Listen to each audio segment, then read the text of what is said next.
Good afternoon, everyone. Welcome to the Meriwether County Board of Commissioners, April 25th, 6 p.m. regular scheduled meeting. Call this meeting to order. If you will, please silence your cell phones or any other electronic device that you have. If you will, who's doing the invocation? Getting back? No, I didn't. All right. So if you will stand for the invocation and remain standing for the Pledge of Allegiance. Thank you. Well,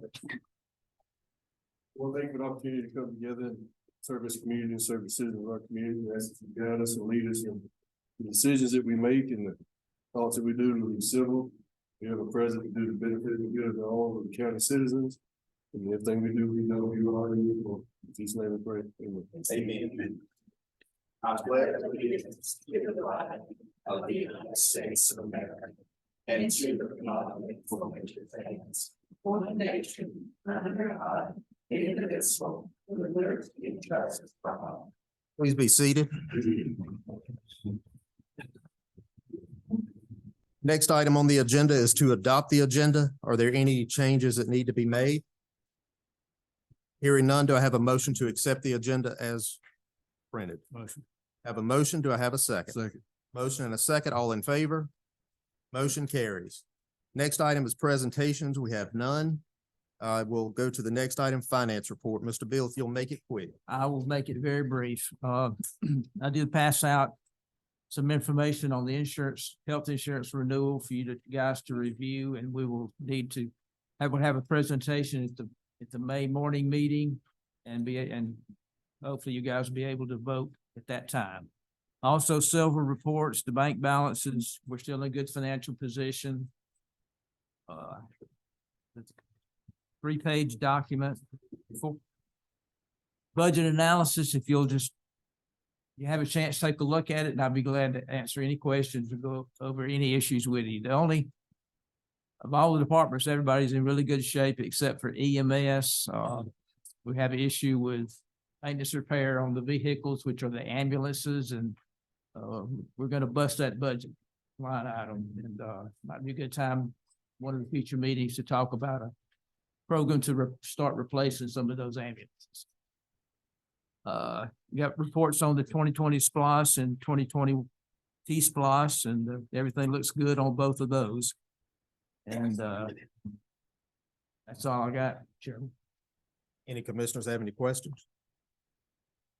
Hearing none, we'll move to the next item, and that is citizen comments. We do have one individual, so let me read our citizen comment rules. Speakers must contact the county clerk on or before the dates and times listed below in order to be placed on the agenda to speak. Speakers must provide their names, addresses, and topic they wish to discuss. For the second Wednesday of the month, 9 a.m. meeting, speakers must email or call before 5 p.m. on the day before the scheduled meeting. For the fourth Tuesday of the month, 6 p.m. meeting, speakers must email or call before 5 p.m. on the day of the scheduled meeting. Speakers must direct their remarks to the board, not to individual commissioners or to the audience. Personal disagreements with individual commissioners or county employees are not a matter of public concern, and personal attacks will not be tolerated. Speakers will be allotted 3 minutes to speak on their chosen topics as they relate to matters pertinent to the jurisdiction of the Board of Commissioners. No question will be asked by any of the commissioners during citizen comments. Outbursts from the audience will not be tolerated. Common courtesy and civility are expected at all times during the meeting. No speaker will be permitted to speak more than 3 minutes or more than once unless the board votes to suspend this rule. We have signed up tonight Mr. Wilton Bettis. If you will, please come forward. State your name, your address for the record. Welton Bettis, 4678 Mount Carmel Road, Gay, Georgia 30218. Came before the board tonight, casual citizen comment. I may diffuse some of your matters later, but the countywide cleanup seems to have been a grand success, evidenced by the mountain of trash north of Gay just smothering the containers. You can't even see the containers under it. And I think activities like that, and want the board to continue to promote and maybe even encourage them to multiply those type of events. And that should provide some option to this illegal dumping that's a problem. I think that closing roads didn't alleviate illegal dumping. It just doubles up the amount of trash that's going to be on the roads that are still available. And I thank you for your time. Thank you.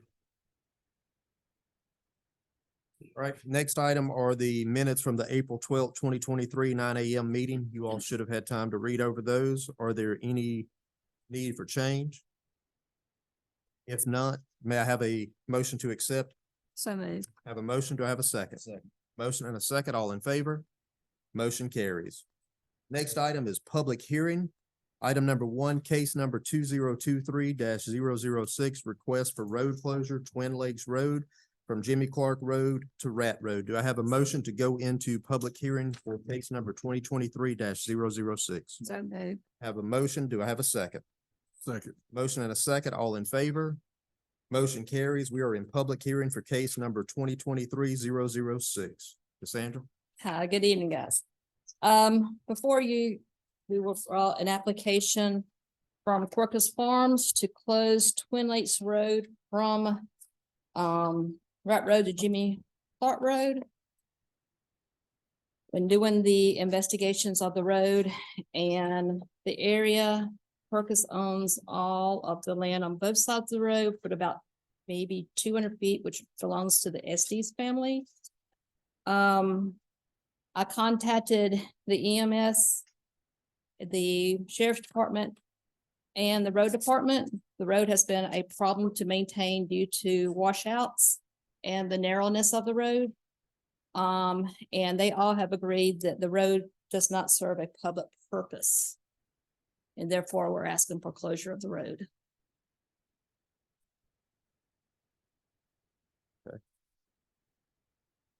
Thank you very much.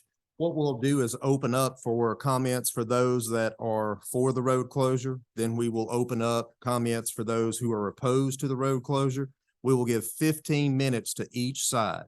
What that means is if you have 10 people that want to speak, you each will get a minute and a half.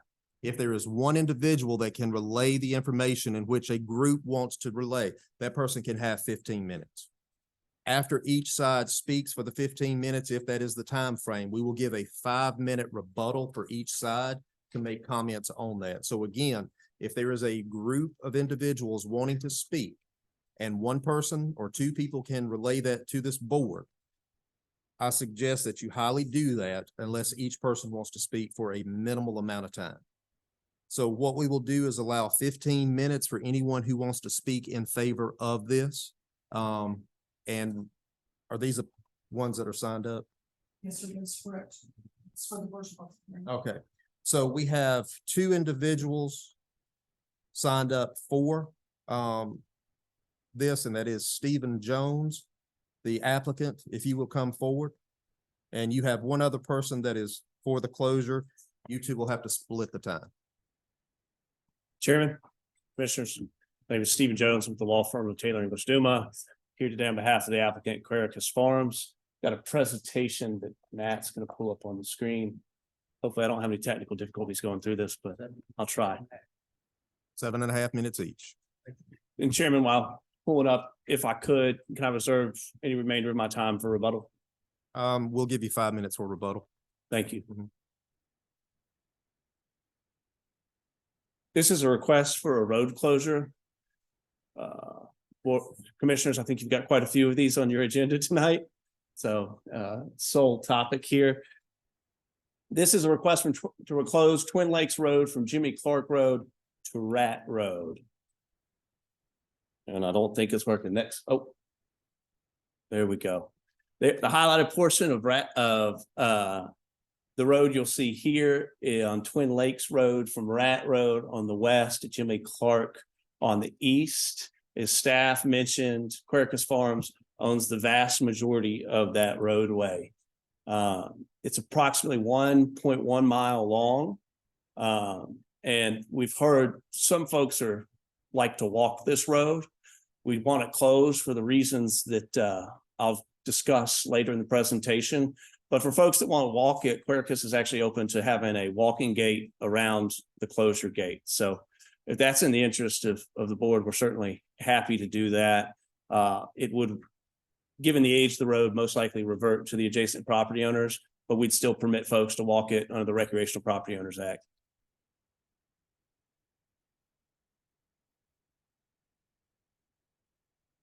So you'll see here highlighted in yellow are the parcels that Quercus owns adjacent to the road. You'll still see the road highlighted in red. As staff alluded, again, Quercus owns the vast majority of the frontage on this road.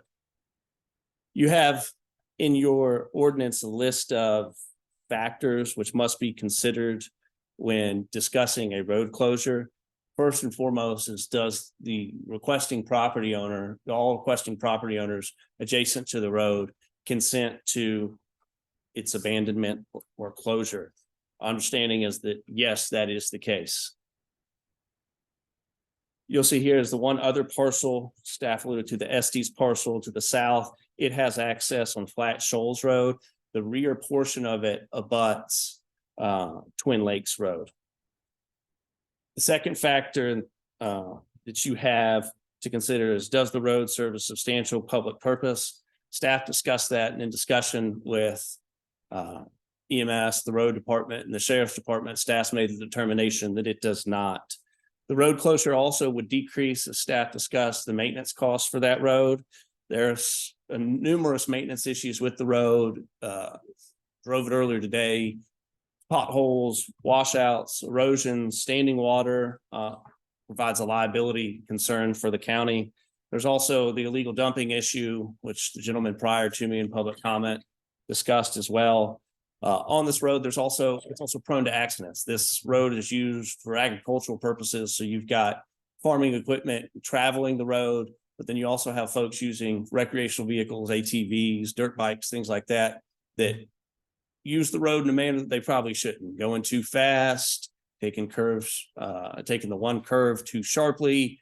And it's a public safety concern because those farm vehicles cannot maneuver quickly. And then if you've got an ATV going 60, 70, 80 miles an hour, inevitably they're going to end up on the side of the road. And on that road, if you traveled it, the ditches are not something you want to run into. Also, Quercus has experienced on the road a lot of poaching and vandalism. Closing the road would help prevent that as well. That takes me to the third factor. Is there a situation where any other property owner would be limited to one means of ingress and egress? The answer to that's yes. However, there are two mitigating factors to that. One, that parcel has much better access along along Flat Shoals. And secondly, Quercus has offered to grant that one parcel an ingress and egress easement along Twin Lakes Road. So this factor also weighs in favor of the commission granting the request. Your fourth factor for consideration is there a shorter access? Is there a shorter means to get from point A to point B than traveling the road? Well, given the condition of the road, the answer is no. We've looked at Google Maps or Apple Maps or whatever you happen to use going from point A to point B, and they all recommend going around the road because they collect obviously the data from, it takes folks with phones in their pocket to travel the road. So the answer to that is no. Does it create an undue hardship on the public? The answer to that question is also no, for those very reasons. It's in a poor condition. It's not frequently traveled because of its condition. Because of its condition, it's also not easily traveled. It's also not up to county road standards given the width. Sir, you have 2 minutes. It's barely traversable by 2 cars. So it would not create an undue hardship. For the fifth factor, does it create an impact to emergency services? Staff said it does not. The sixth factor is cost to the county. It's a substantial cost to maintain. There are better use for roadway funds. 7 and 8 is, does it prevent access to a family cemetery? The answer is no. 8 also goes to the impact of other county departments who all recommend closing the road. And there are additional circumstances that would be important. And the answer to that is no. With my remaining time, Chairman, Commissioners, if you have any questions, be happy to answer those. We thank you for the opportunity to appear before you, request that you vote consistent with your staff's recommendation and vote to abandon this roadway. Thank you very Thank you much. so much. Any commissioners have any questions? Hearing none, we'll go to the next person, Miss Susan Pritchett. Susan Pritchett, 375 Quercus Farm Road, Gay, Georgia. 30218. All right, I don't wanna be too redundant about what everybody just said. We all know that we've got poachers. We all know that we got garbage issues. We all know we got a lot of things. One thing that wasn't brought up that we do use that road for is cattle. We move cattle up and down that road. There are times, and it's not frequent, but there are times when we'll meet somebody. We're pushing cattle down that road. And some unsuspecting person will be coming toward us. And they just think, well, y'all go around, or wait, let me pass. Not exactly the most easy process in the world, but that's part of the problem too. One thing that happened recently that is painful to even talk about is people killing animals back there. There was a dog, and I guess it was a stray, somebody decided just to kill it, left it in the ditch. Our walkers, this is what they have to see. While we don't want to stop the walkers from walking, we don't want them to see any of that either. We're not killing animals and leaving them in the dirt. The mud boggers, last fall, there was an accident on Twin Lakes Road. I don't know if y'all are aware of it, but the mud boggers have a good rain and here they come, wide open, 2 wheels in the ditch, 2 wheels on the road, and see how big a rooster tail you can get. He flipped over. Ambulance came, sheriff's office came. That's a problem. That's a problem. And what's worse about that was, had he been killed or didn't have anybody with him, how long would he have been out there before anybody found him? That's also a possibility. We have problem with the drinkers. Now it has nothing to do with Tower House. Okay, they're not drinking. That's not the bottles and cups that we're finding. Ain't from Tower House. But they're usually Bud Lights.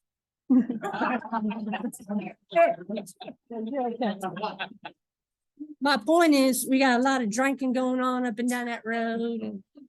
Okay, so, well, see, everybody can have a good time. Another thing, people thinking that when they look on Google Maps or whatever, and they see 2 big, beautiful lakes, our lake and the Estes Lake, that's why it's called Twin Lakes. They think that's for everybody to go use. So and everybody knows that when you pull up to a locked gate, that means all you have to do is climb over the fence. So they climb over the gate and go fishing.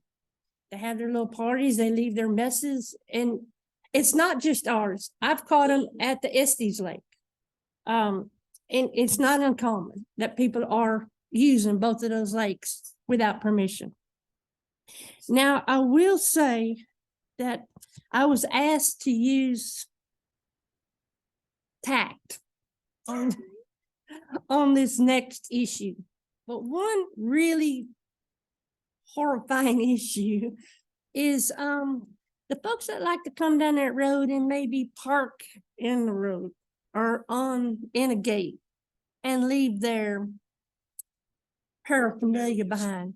And I'm not referring to drug paraphernalia. I'm just saying, I won't use the word. I said I wouldn't.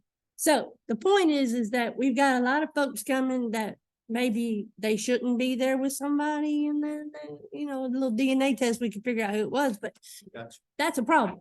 That's a big problem. And there's a lot of stuff goes on Twin Lakes Road that shouldn't be going on Twin Lakes Road.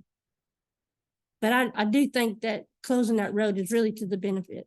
It still allows the community to stay on that road, but we solve a bigger problem. Poaching, drug or alcohol use, and driving up and down that road, and a mud bogger who could have been killed on that road. We have the same trouble with the 4-wheelers, with the motorcycles, the dirt bikes, the whatever. That's a problem. I don't have anything against anybody riding their 4-wheeler or their dirt bike. I really don't.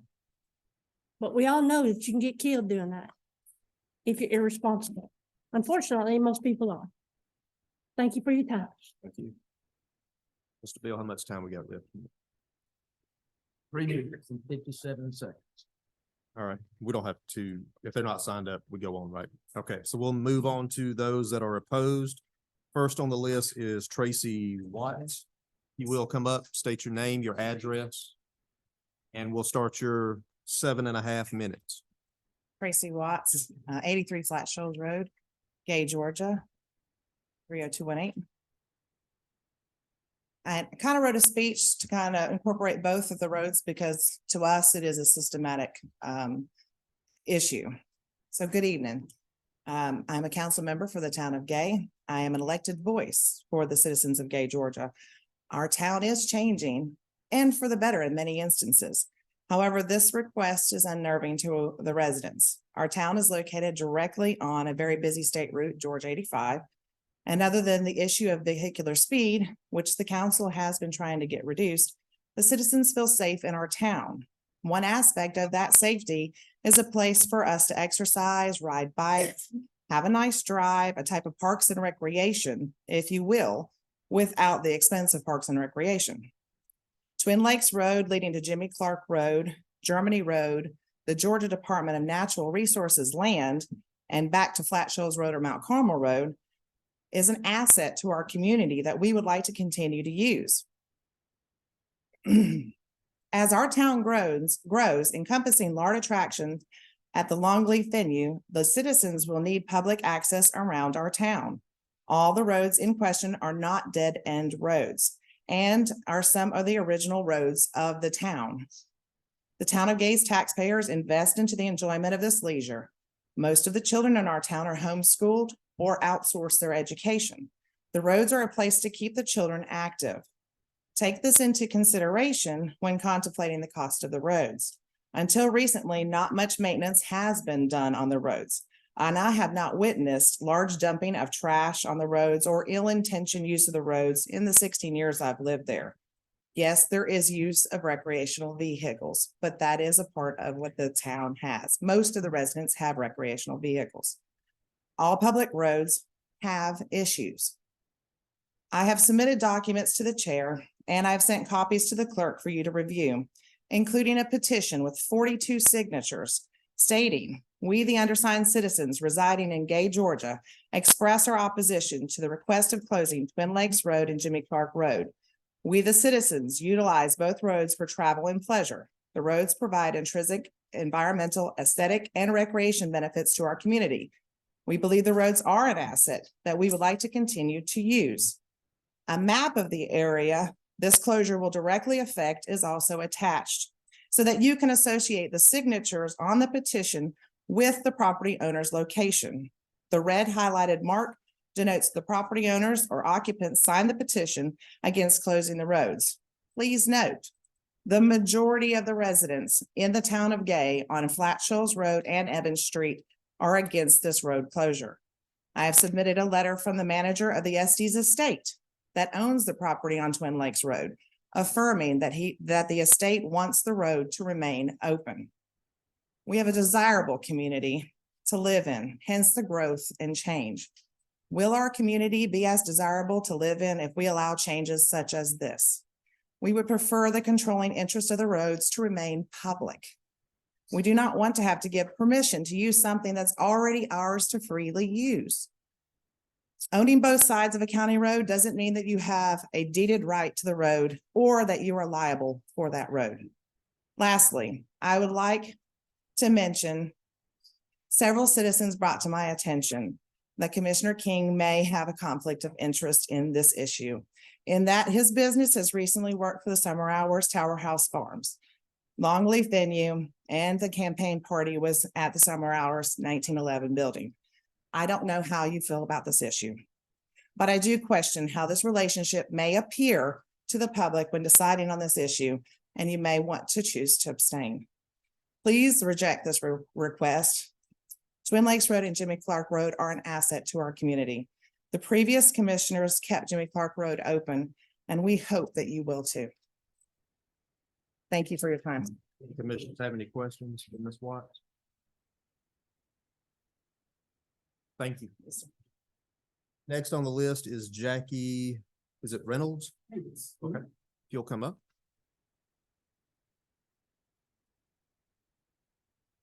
Hi, I'm Jackie Reynolds. I live at 221 Flat Shoals Road, Gay, Georgia, 30218. My husband and I, little cute guy over there with the gray hair, moved here 30 years ago from Peachtree City. We wanted to get out of the city into the country, and we really, really enjoyed living in Gay. We've seen lots of changes, a lot of improvements. I think that downtown area, I like it. I like what's being done with it. I think some good things are happening. The fairgrounds have been spruced up and they look a lot better, and some nice trees are being planted. We've got a lot of good things happening. The brewery, the food trucks, and the concerts are allowing neighboring cities and counties to enjoy our little town.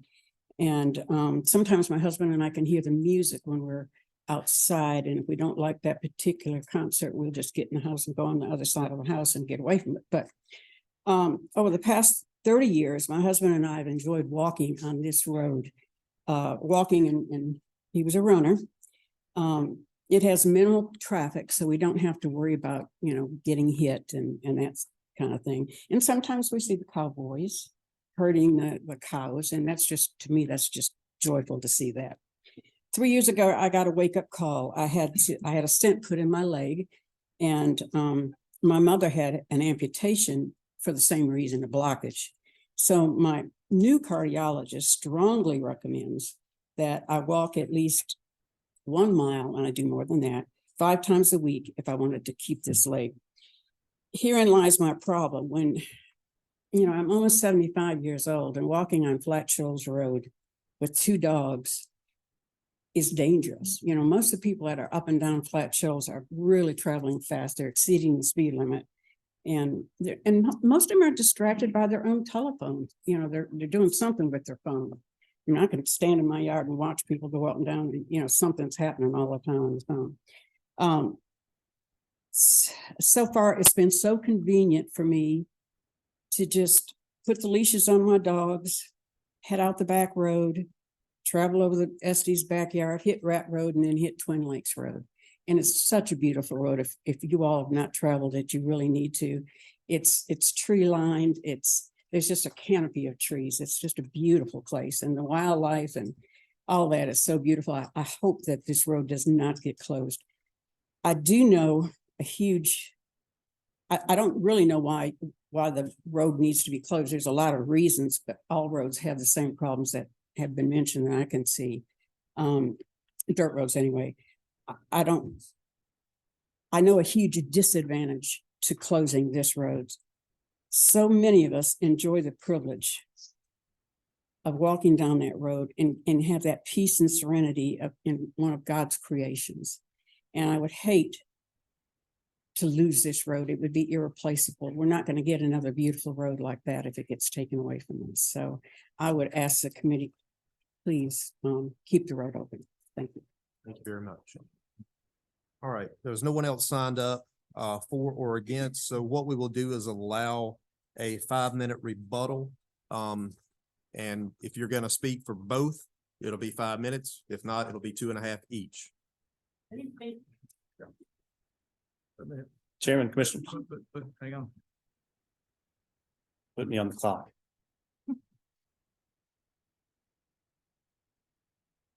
Got it, Bill? I got it. Go. Commissioners, you heard a lot of reasons for closing the road. You heard safety, maintenance, county expense, right? Illegal activity, preventing that. What you heard in support of the opposition to closing the road is recreation. But Quercus is offering you a way to do both, right? Stop all the negatives, prevent the maintenance disaster, prevent illegal activity, right? Prevent accidents while also leaving the road open for recreation. Quercus is committed to opening the road and leaving it open for recreation and allowing folks to walk it and to enjoy it as the way they've always done it.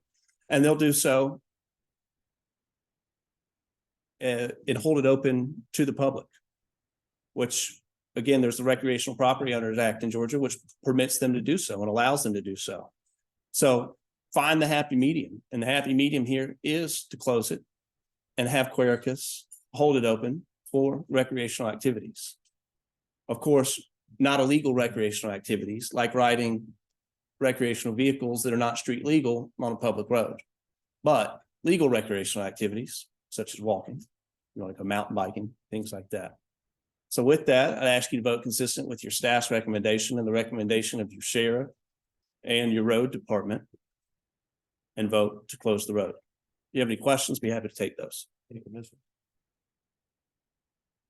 So you say that Quercus is willing to leave the road open for recreational use. How do we validate that? How do we hold you to that commitment? You could make it a condition to your vote. That's not already in your proposal. They stated they would do a It's walk just around. stated. Okay. Right. Correct. You could do a walk around the gate. You could do a walking gate, things of that nature, just to prevent automobiles or other large recreational vehicles from getting through. But we're happy to accept that as a condition onto your vote. The bikes should be able to go through there. Folks who want to ride a bike and walk, and just keeps the recreational vehicles out. Correct.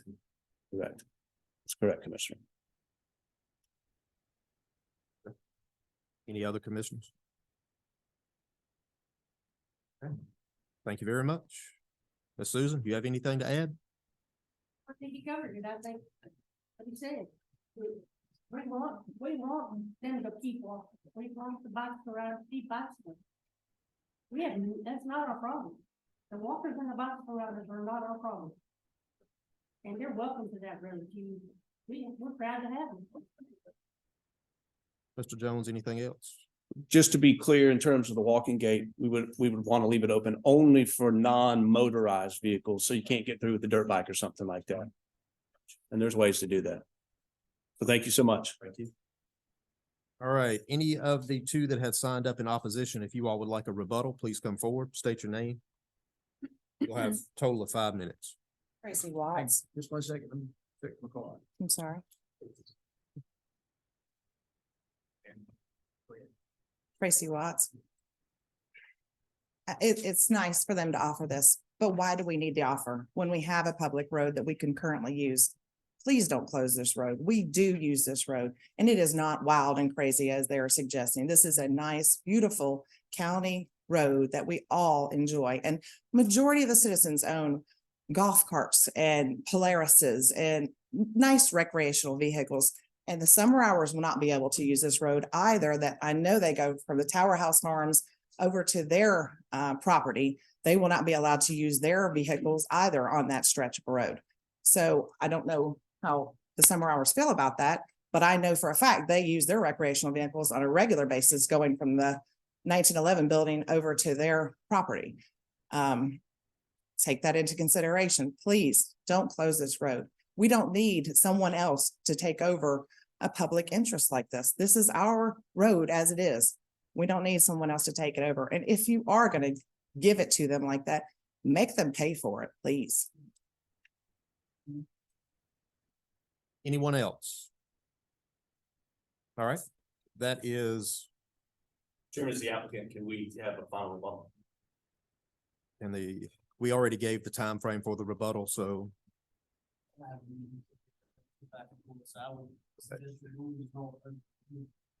not at this point. Thank you, Chairman.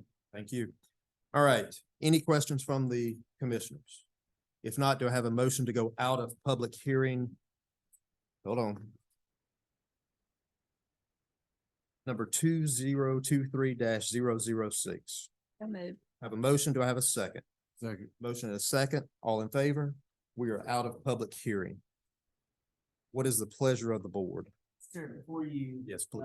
discuss, I just want to point out the state law on this. The standard that the state lays out is that the county road system can be abandoned if it's found by this board that there's no substantial purpose in it that is served by it, or that it's removal from the county road system is otherwise in the best interest.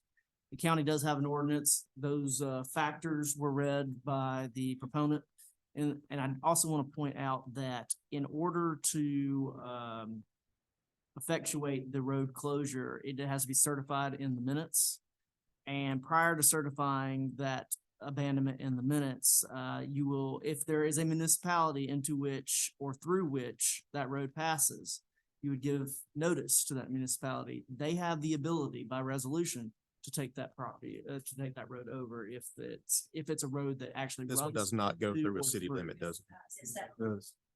It does, Begins. just short of the SD's property. Yeah. Okay.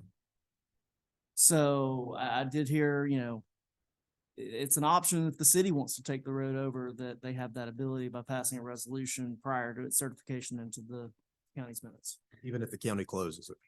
Correct. Okay. I can read the statute. What it says is prior to certifying the abandonment of a road, the county shall give notice of its intent to the municipality into which or through which any part of the road passes. It's if such municipality by proper resolution indicates its willingness and desire to take over the road that is proposed to be abandoned and maintain the road, the certification of abandonment shall so state. And thereafter, that part of the abandoned road within the municipality shall form part of the municipal street system of that particular municipality. So it doesn't affect what you do today, really. If you decide to abandon it, you decide to abandon it. But it does give the municipality into which or through which it runs. Only the portion that was in the city limit. No, I understand that it's. How can they take a county road if it's not? Basically, it becomes part of their city limits. I can understand if they're taking property in, but not a road system. We'll be taking the property that the road lies on in the. Well, they would, but it's different taking personal property in and making it part of a city than it is a roadway.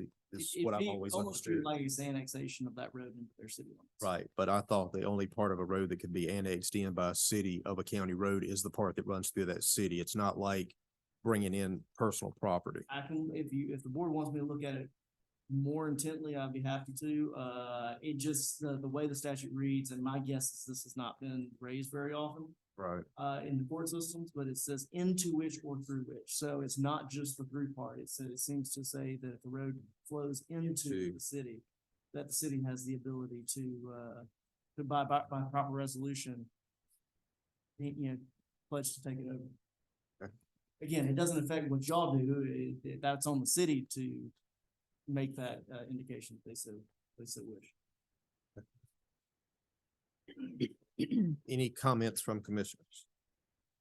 I would just like to make a couple of comments. One, everybody talked about how beautiful and how pretty it is down through there, but I guess if Quakers ever decides they want to take the trees down and clear it all out, they have the right to do that. It's on their property. But just to respond to your comment there, I want to make sure it's clear and on record today. I've been in this county for almost 30 years. I've been in business. I have done business with just a lot of folks sitting in this room. I've done business with people throughout the county. I have donated my time and services. I have worked hard for the betterment of the county and the community, even when I wasn't a commissioner. When I chose to run for office, I did it because I want to represent the people. I want to do what's great, what's best for Meriwether County. So I'll make it clear today that I will never, ever make a decision based on because I know this individual or I know this individual better, or I know Susan. Or I'll always make decisions based on what's in my heart, what's in my mind, and what they teach us in class and what we have to do. Sometimes you make decisions people aren't happy with, and sometimes you make decisions they are happy with, and some of them don't care. But I just want to make sure y'all realize if I have to sit here for the next 4 years and can't vote on a lot of things because I have so much heart and so much involvement with this county, I should have never ran for office. So I just want you to understand that if I make any kind of decisions, it's for the betterment of the county and not me personally. I don't need it. And I see your pointing that out, but I've worked there. I do work for the city. You're on the city council, right? Yeah. And y'all call me every time y'all need concrete work. And you also had the mayor reach out to me wanting help. You see what I'm saying? So should I stand back and tell the mayor I can't help you? No. So I'm saying I will do what's right. And if I'm ever side guiding the wrong way, I hope somebody sets me straight quick so I understand, because my dad didn't raise me that way.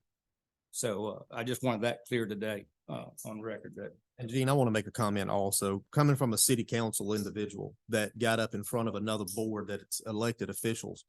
You came up and you made an accusation that it really was. You made an assumption that there had been someone in the community that had stated there may be a conflict of interest.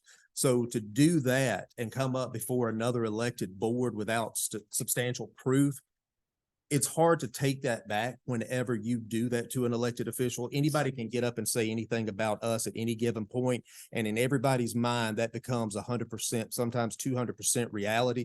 So I'll say I was very disappointed in you being a city council person to get up and do that without having substantial evidence of anything. Because if we got up in front of your board and made those same accusations, I promise you that your constituents would look at you in a different manner too. So I'm not saying that to correct you in any way. I'm just saying, being in this for a long period of time that I have been ridiculed, I have been criticized, and 99% of it was a lie. And to get up and do that to somebody, especially a newly elected official, is just not okay with me. I didn't, not an accusation. Well, Whatever it was, it is hard to take back. if I could just finish, I didn't think nothing about that until you mentioned it. I was trying to let you know as an elected official that the citizens have relayed this to me. Right. I chewed on it. I really did chew on it before I spoke about it. But I did think that it needed to come up so that way it is clear in this air, and once this decision is made, at least it was out. And that was not something that comes up later on for us to say, well, he was a part of this and that. I wanted it to be clear before this decision was made. Thank you. I had to say that because it is very hard to swallow. I understand that, and I do apologize that if it came off oppressive like that. I did not mean to do that. I just want the air to be cleared for this decision. Thank you. So forgive me on that. Anyone else? Chair, I do want one other thing to address Mr. Worsley or Commissioner Worsley's question during the public hearing. We do have the ability to condition an abandonment if that's what the board decides to do. And as part of that, they can do a walking, biking easement dedicated to the county itself for the entire stretch. And it sounds like they're also willing to do a ingress egress to that other parcel that is on that stretch as well. You can make both of those conditions of any abandonment if that is what the board decides to do. Anyone else? All right, so what's the pleasure of the board? We have heard today that this road, we have a checklist, we have an ordinance that states if the road does not serve a public purpose, then we can vote to close that road. If it does serve a public purpose, we do not close that road. So we have heard today, and the recommendation from our building and zoning is to close the road due to it not serving a public purpose. So at this point, I will turn it over to the board for a recommendation and a motion. Well, I think he brought some new information with what he cited from the state. My recommendation would be that we would table it with the intent to close the road, to give him time to further investigate that for the annexation of the road by the city council in Gay. The people that are a proponent of keeping the road open are all in Gay, inside the city limits, and give them the opportunity to annex the road to maintain it before we make a final decision. Can't do that, Kim. You can table you have the ability to table a decision. It basically continues, it'll be at the next public or the next general meeting. It'll have to be advertised again, right? Sorry. Well, the city of Gay won't be able to maintain the road because they can't cut the grass either. So I don't know how that would even work. I mean, I mean, it's all there to Like I vote said- to close it and then let them do their own It's really investigation. on I'm the- asking, give you time and give them time, Right. and then we make a final decision. But it's later. two separate things. Theirs can't be based on ours. Correct. What their action is after y'all make a vote, then they get notice of your intent to close the road, at which time, and they're told that they have, it's gonna be certified on such and such date, and by recording that in the minutes. And they have the ability to pass, to follow the statute in order to claim the road themselves. It doesn't really change what you're doing here tonight.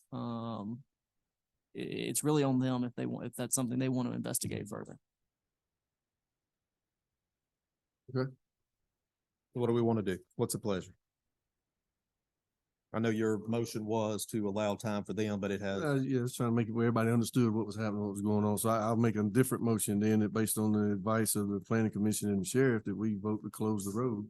with the conditions that they conditions that do they a make walk the walk around Yes. and allow the bikes and riders to go through. Yes. Okay. And that is by an actual easement to be recorded in the Meriwether County record. Yes. All right. That's your motion? Yes. All right. Have a motion. Do we have a second? That makes you. That Estes property. Yes, so I'll make a motion, we close the road, adding and writing the easement for the walking path for the citizens and the ingress egress for the Estes property or for And that's walking only or walking and biking? Riding bicycle. walking by Non-motorized. non-motorized vehicles. Non-motorized. Have a motion. Do we have a second? I'll make the second. Motion and a second. All in favor? Motion carries. Abstain? He abstains. All right. They want. Thank you all very much. So now that gives the citizens the opportunity to do what you outlined from the state. So the county, the county will send a notice of their intent to to the town of Gay, and they can make a decision on what they want to do after that. Only if Gay decides they want to. Right. All right, next item under public hearing is case number 2023-007, request for road closure, Jimmy Clark Road from Mockingbird Lane to Germany Road. Do I have a motion to go into public hearing for case number 2023-007? So moved. Have a motion. Do I have a second? Second. Motion and a second. All in favor? Motion carries. We are in public hearing, case number 2023-007. All right, board, this closure is a request from, for the closure, excuse me, Jimmy Clark Road from Mockingbird Lane to Germany Road. The Keith Summer Hour owns both sides of this portion of the road. There again, this road is one that does seem to get washout in a particular area on a regular basis. This road is also one that I contacted the EMS, the road department, and the sheriff's department, and they are in agreement that this is not a road that is a public road that's needed for the public access at all times. And therefore, we are asking for closure of this road as well. Thank you very much. All right, so we will give the same stipulations as the last public hearing, 15 minutes for those for, 15 minutes for those opposed, and then 5 minutes each to rebuttal. Signed up to speak in favor of is Keith Summerhour. Thank you very much. I'm Keith Summerhour. We live on the farm there with my parents and my boys. We have experienced all the same issues that Quercus Farm has experienced. There's been numerous accidents there. Probably the most serious things that have happened was the four-wheelers, particularly during COVID. There was quite a few issues with speeding, reckless, very dangerous for us to even get out in that area on our four-wheelers, not four-wheelers, like the side-by-sides. And so we are requesting and agree with the county that this is a real problem for us. Lots of shooting into the fields. They don't see our house. The DNR has participated in trying to find the people doing this. Some arrests have been made. We've helped people who have turned their vehicles over, doing the mud riding. My two boys are here. Some of my family members are here. Other people that are neighbors and associated with our direct farm.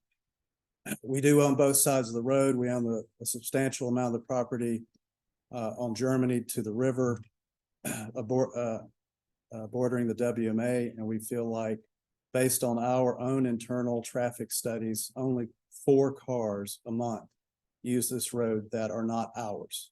And those people, we don't know. It's either Quercus or us. So thank you for looking at this for us. Thank you. Thank you. All right, we have no one else signed up to speak in favor of, so we do have 3 individuals signed up to speak in opposition. Again, there will be 15 minutes. If each of you do want to speak, you will be allotted 5 minutes each. I can count, Bill. Thank you. All right, so first on there is Tracy Watt. You'll come up and state your name, please, and your address. Tracy Watts, 83 Flat Shoals Road, Gay, Georgia, 30218. Thank you. don't have much to say because the road that access these roads has just been closed. So I'm very disappointed, and I know everyone here is very disappointed on this side of the room.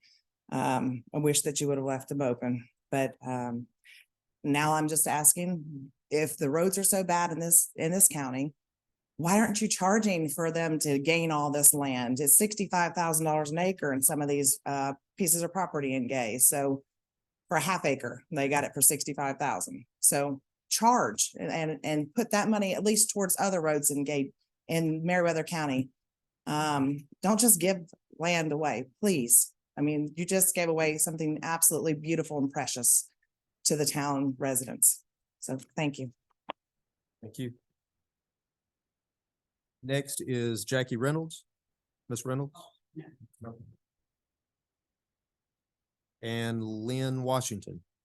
No, the one I was going to speak about was the first one. Okay, no problem. Okay, so no one else is in opposition. We'll go back to Mr. Summerhour and allow you 5 minutes of rebuttal if there's any. If not, it's okay. Okay. And I'm assuming no rebuttal? Okay. So any commissioners have any comments? Yeah, no one's mentioning. I did some research. Now, somebody correct me if I'm wrong, but, and just to go along with your comment about we giving the land away, they should buy it. The property running through Mr. Summerhour's property, the road that's going through there right now, never has been owned by Meriwether County. If you was to look at it, the property on both sides goes to the center of the road. Summerhours are paying taxes for that acreage. It's unfortunately, we do have some roads in this county that came about years ago before any of us were probably born. They just started using, started traveling, and that's just the way you went to town. But actually, if someone was to flip on that road or get killed on that road, they're liable for anything that happens on that road. And if you go pull the record, you'll see the property line goes to the center of the road on both sides. So they're paying taxes on it, carrying liability insurance on it. And it's not like we're closing, if it passes or closes, but it's not like they're closing Jimmy Clark Road. You can still come in from Mount Carmel Road and come all the way down, and right before you enter their property that they own on both sides, the road makes a natural curve and runs straight on out to Flat Shoals Road. In fact, it's quicker to go to Flat Shoals Road that way than it is to go through the farm. But I just wanted to point that out because a lot of people that have called me and I talked to them about that did not realize that they're actually that's their deeded property that's out to the center of the road. Now, if I looked it up wrong, been told wrong, the attorney or somebody could straighten me out. But I just want people to know that it's not like we're giving them free land that they're already paying taxes on. May I rebuttal on that? I'm sorry, but I have the few public, no. You can only rebuttal on comments from the, Just want to say that that is an incorrect statement, that it is listed as a county road the whole way through, but it doesn't matter anyway because we can't get to it. all right, any other commissioners? Hearing none, do I have a motion to go out of public hearing case number 2023007? I have a motion. Do I have a second?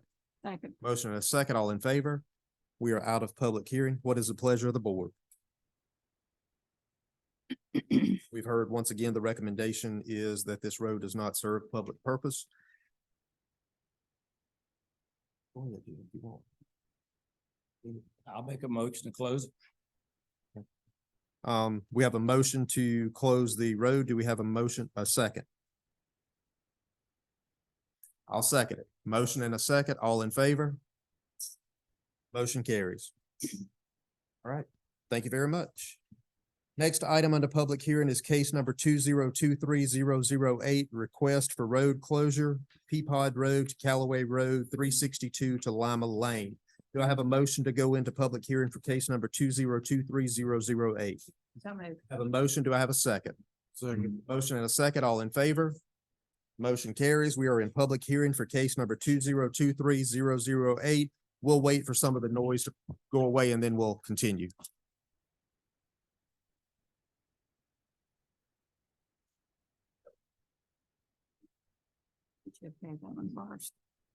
All right, go ahead, sir. Okay. So this application came before us. This is the application from Mr. Yancey and the surrounding property owners for the closure of Peapod Road. It's located between Callaway Road, also known as 362, and Lima Lane. And this road here is one that I also contacted EMS, the sheriff's department and the road department. And they all said that this road does not serve a public use, that it is just basically a cut through road on the property, through the property, for these local property owners who have access in other directions. And they are asking that it be abandoned by the county as well. Thank you very much. We actually have no one signed up for or in opposition of this. So do we have any comments from the commissioners? I rode out and took a look at it. It's just a very short, Lima goes from Alps Road over to 362 or Callaway Road, whichever you want to call it. Lima is a straight dirt road. And then this here is just a little fork off that goes out to 362 through a bunch of woods. There's no houses. It's in bad shape, real bad shape. I don't see how it benefits to stay open, but that's all I can tell you. I went and looked at it. All right. Any other commissioners? Hearing nothing, do I have a motion to go out of public hearing, case number 2023-008? Have a motion, do I have a second? Motion is second, all in favor? Motion carries, we are out of public hearing. What is the pleasure of the board for case number 2023-008? Make a motion, close it. Have a motion, do we have a second? Second. Motion and a second, all in favor? Motion carries. All right. Thank you all very much. Next item is appointments. We don't have any. Next item, unfinished business. There is none listed. Next item is new business. Item number 1, request to close Cove Road and Corley Bridge Road for filming purposes. We'll wait and give it a minute.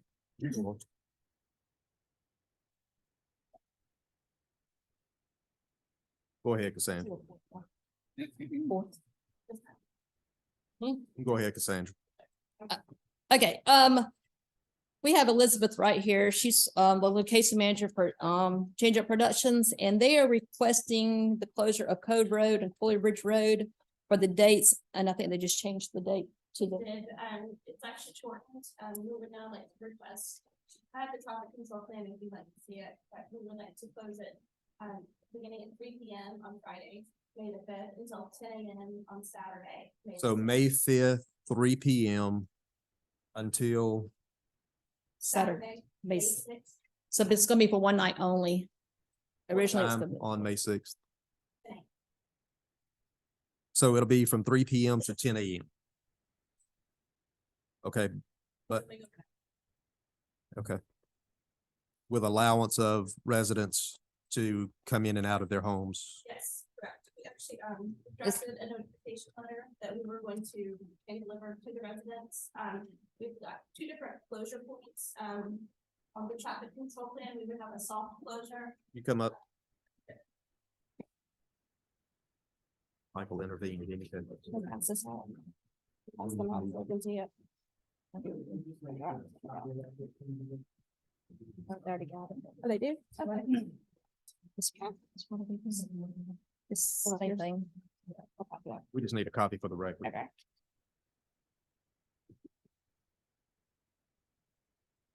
So we would like to do a soft closure where it forks off of Cove Road and Upper Cove Road.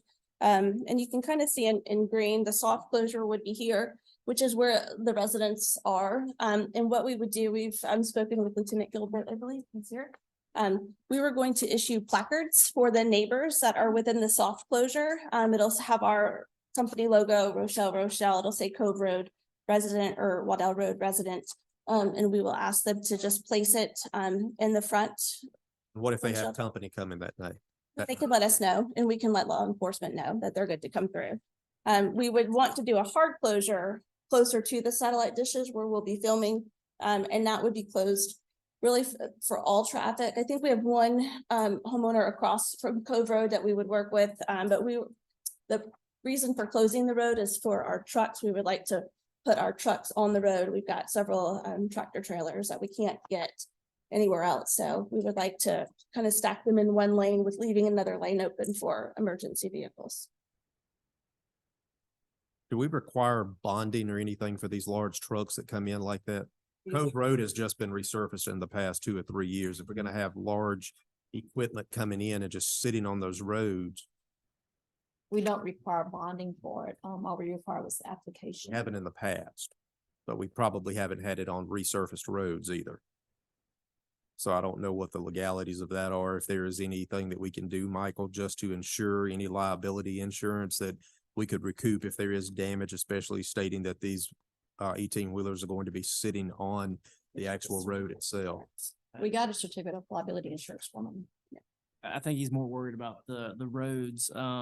There's nothing that prevents y'all from making it into condition, that they would get essentially a road bond, in addition to their liability policy.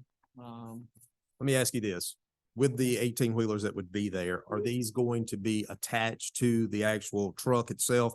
Or are you all is it going to be like a dressing room or something like that sitting on the road? No, it'll With be, stabilization bars coming down? no, it'll be, I want to say that they're 47-foot trailers. They would be attached to a tractor.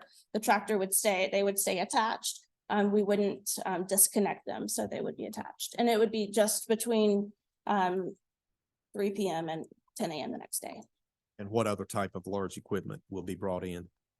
That's gonna be just those 4 tractor trailers will be parked there. We've made arrangements with the church further down on Cove Road to park our base camp vehicles. We have some heavier trucks there, and then the 2-room trailers that we bring as well. And then the other production vehicles that we have will be on property, on Kathleen Dobbs' property. And the only reason I'm bringing it up is that, like I said, it is a newly resurfaced road, and it was 10.3 miles of resurface, so it did cost the county quite a bit of money to do that. And the last thing we would really want is that any road to be damaged by something, and we're not saying it would be intentional. It would Right. probably be 100% unintentional. So if this is something, and we've never done it before, we may require some type of, in our motion, responsibility to your company if there is damage to the road Okay. due to your equipment. I don't know how to do that, Michael, but will we just, I mean, like I said, the easiest way is probably just to require a road bond that would cover it in case there's damage. And I mean, you can set it good for a year, 6 months, however long you think it's necessary. You're probably gonna know whether or not the road's damaged right after it's. When they leave. Yeah, right when Right. they It's not leave. gonna happen later. Right. And I mean, it's like any other insurance policy. I wouldn't think that would be a very difficult bond to get. That would just prevent any, any requirement that we have to go after them directly for, any damage that actually gets done. I think that'd be the simplest way to. let me reference this. When we have loggers come in on certain county roads, we require them to have a bond. Okay. Was it 5,000? Mhm. So it's a $5,000 bond. They secure that just in case there's damage to the road. Once they are out of there, they get that bond back. So it may be, has your company had to do something like that? It's just to protect the citizens of the county. And if you put up the $5,000 bond that we required, you would get that back immediately off leaving that area. I have never, this is a Marvel Studios production. I have never had a road bond done through Marvel. It's something we'd have to talk to our council about. I don't foresee that being an issue. I've done a road bond before for GDOT through Warner Brothers, but not through Marvel. I just think we should to protect it. I mean, it's nothing that they're gonna do Yeah. just to damage it, but there's always that issue.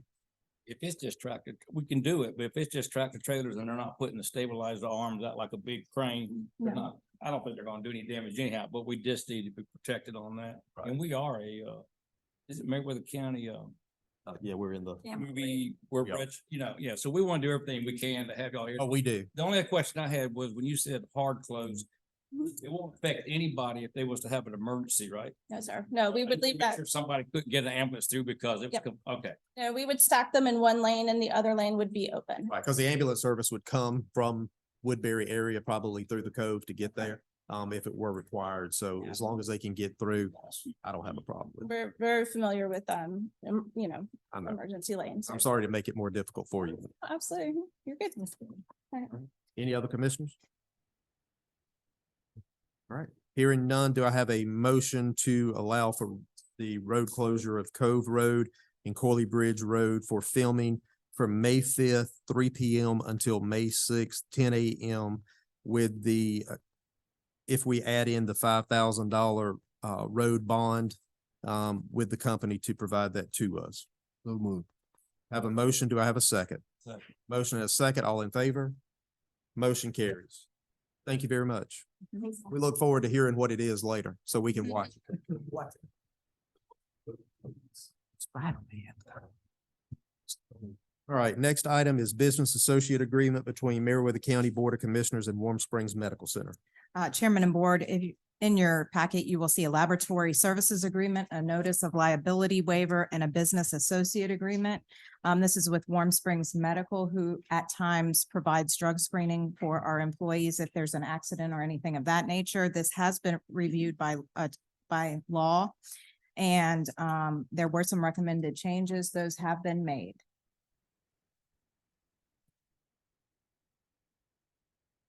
So what do we need? I think the chair needs to sign. Yes, allow the chair to pass and allow the chair to sign, and this will continue services from Warm Springs for our employees. Hearing that, do I have a motion to allow or to move forward and allow the chair to sign? Make a motion. Yes. Have a motion. Do we have a second? Second. Motion and a second. All in favor? Motion carries. All right. Next item, item number 3, equipment circuit maintenance for Lake Meriwether Campground Internet Service. Those are a whole lot of words just to describe internet service Right. back at Lake Meriwether Camp Facility. If you have looked at your memo, we know that it's been quite a while. I know it was into previous Commissioner McCoy's tenure when a lightning struck and took the internet down from Lake Meriwether. That has been, the insurance claim was made with the city of Woodbury. They have denied the claim, according to David Stewart. I haven't heard anything from city of Woodbury. I have reached out, but it's just that it's pending. So as a result, Bandwidth Solutions has done a workaround, and this will allow them to get the equipment back down to the lake. The cost, there's no cost for the build out. The cost is $100 per month. That's on a month to month with a And it's on a 30-day month notice. with 30-day notice for cancellation. Any commissioners have any questions? This is a monthly service charge to the city. County. To the county, payable to the city. This fee includes a monthly service charge to the city for internet service. Do you see that? Here. Oh, Oh, he's got another sheet there, yeah.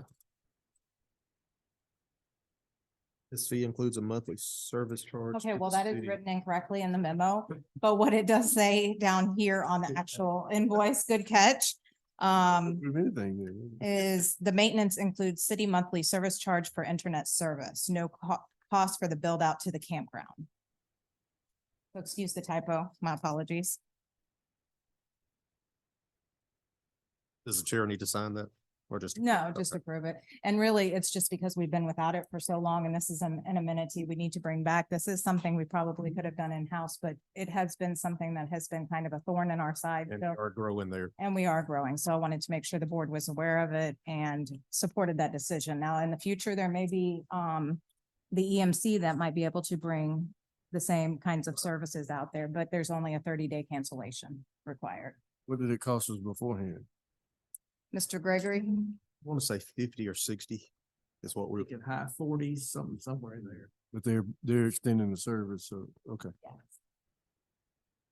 Any comments? Hearing none, what's the pleasure of the board?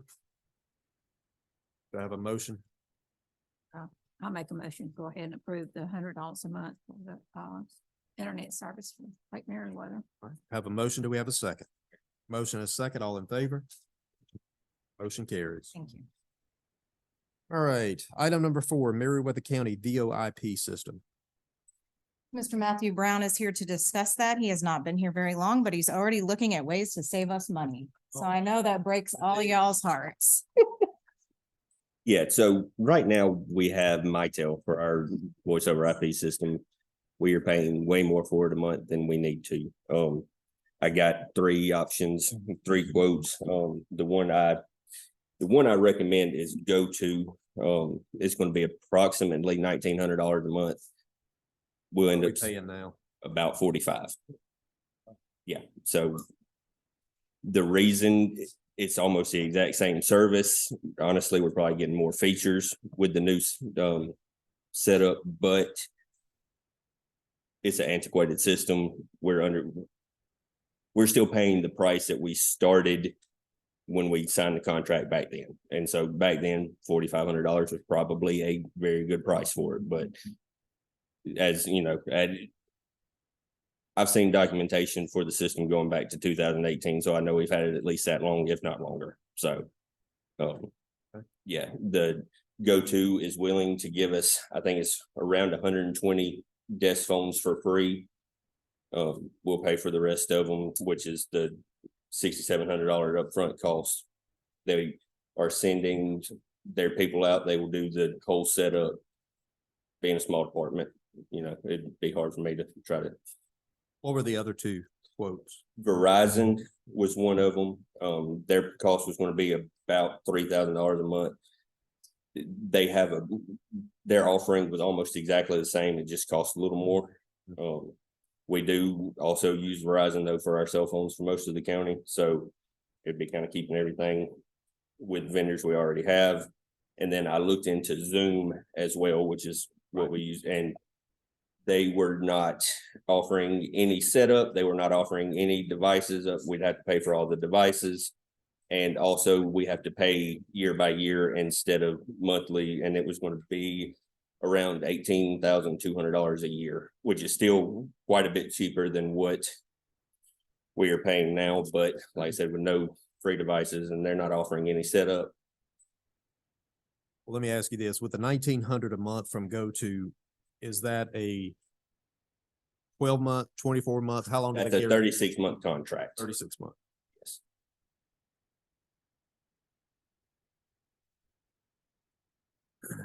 All right. And any maintenance to any phone that goes out, they are responsible for, since they're giving us that? Yes. Now, for the lifetime of the contract, all the maintenance is included. We own the phones. So if something were to happen to one of them, we would have to pay to replace it.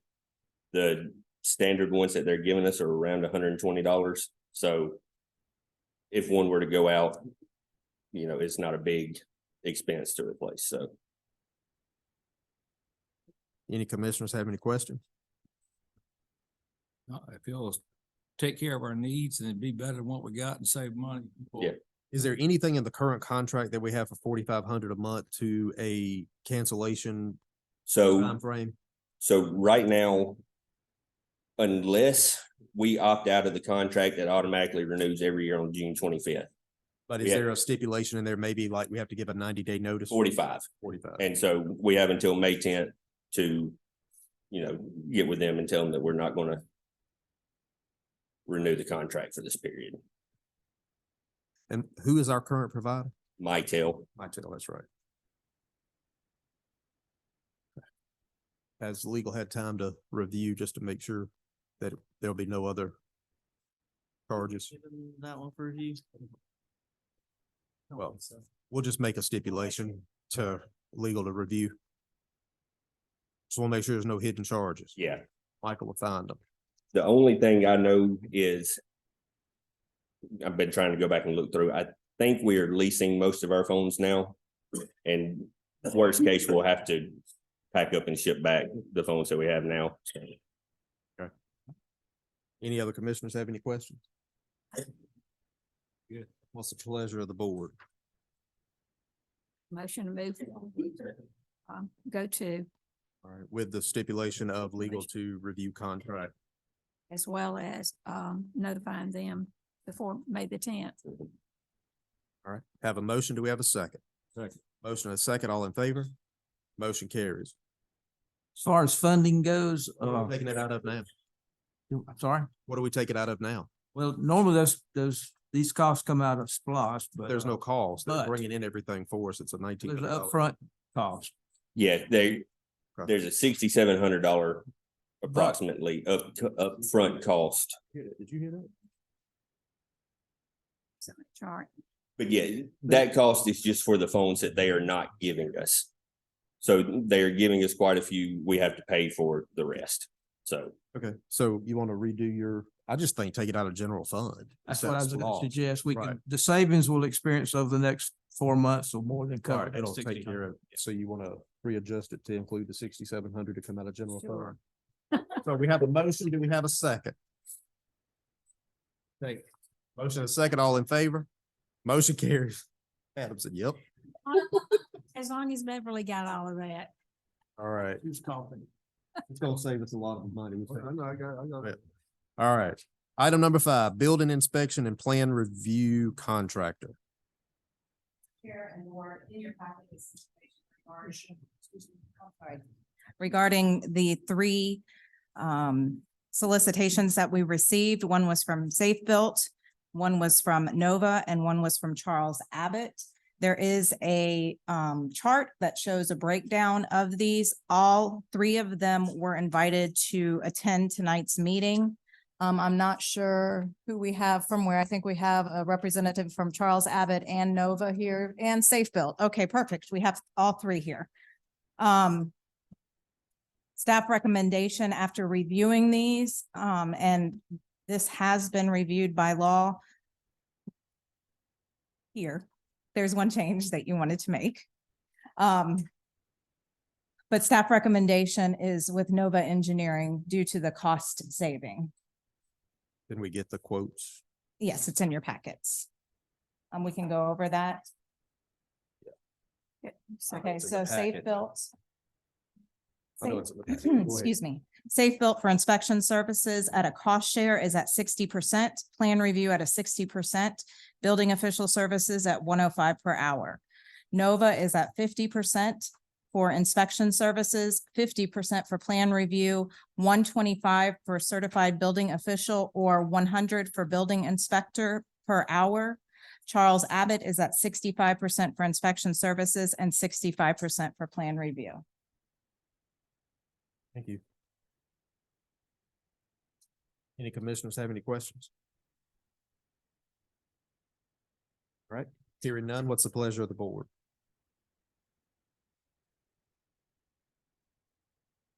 And someone, I heard you read off the numbers, but are we saving money? Yeah. What are we doing here? Which I couldn't find that sheet. You were writing it down, but she's got it. That's why I was gonna repeat it. Yeah. Same bill, 60%, 50%. On that 65, they were 50%. The only difference is a little bit more is it hourly than that, but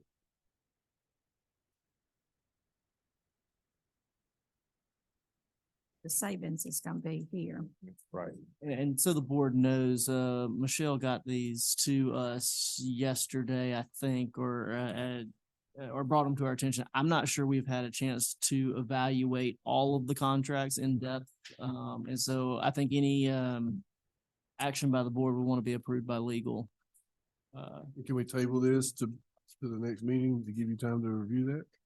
It would be, I guess what I'm saying is, instead of reviewing 4 contracts or 3 contracts, if So y'all approval of have 50. one that you want, we can take a look at it. We can let you know our issues with it, if there are any. And then we can then correct, you can bring it back to the board. Is it original contract up? March. They've Okay. extended the contract with us. But the cost savings would be with Nova, is my understanding. Safe Built originally had done it on a per hour basis. Okay. If we go with approval for Nova with stipulation, pending legal review, that would keep it moving forward, right? Yes, as soon as Michael reviewed it and it was okay. Is correct? That's correct. Is that what I'm hearing? That's correct. Okay. But what we're saying is Safe Built will continue on an hourly basis up until we decide. Like if we say Nova, but he hasn't reviewed it yet, do our services stop today? Safe Bill's here. That's not a question that I know the answer to. I'd like for each one of them's here Yeah. to tell us a little bit. We'll start with Safe Built. Since we've had you in the past, if you'll come forward, please, sir.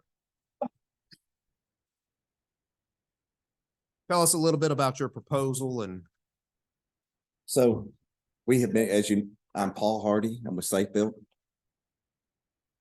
We've been down here for 3 years now, working on an hourly basis, and we were giving cost proposals to either provide it as hourly or as a percentage of fees. And we provided both of those in the same manner. Got the proposals for it. Our services are what we are. We do plan reviews, inspections. We provide the software for the inspections along with that. That is included in the cost. so if we were to go with another company, would your services continue until that one takes place? I would have to ask that with the regional manager. So we're working right now without a contract. Right. And since you're hourly, would you continue to work? I would have to ask that with my superiors. As of right now, it's the first of next month. All right, thank you. Which is Saturday, right? Or Sunday? No. If we could have Charles Abbott or Monday. come forward. Right. Give us a little update, please, sir. Hey, good evening. Will Hart with Charles Abbott. Appreciate y'all giving us the opportunity to bid on it. Met with the administrator and the community development director and put together a proposal for y'all.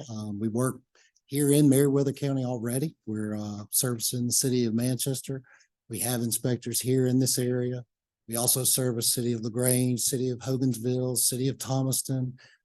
So we're right here in this area, readily available. But unfortunately, the price is for our services is what it is. We're not able to go down to that 50% number. And that's based on y'all's fee schedule that we take into calculation, as well as, the amount of money that we have to spend for inspectors and things of that nature.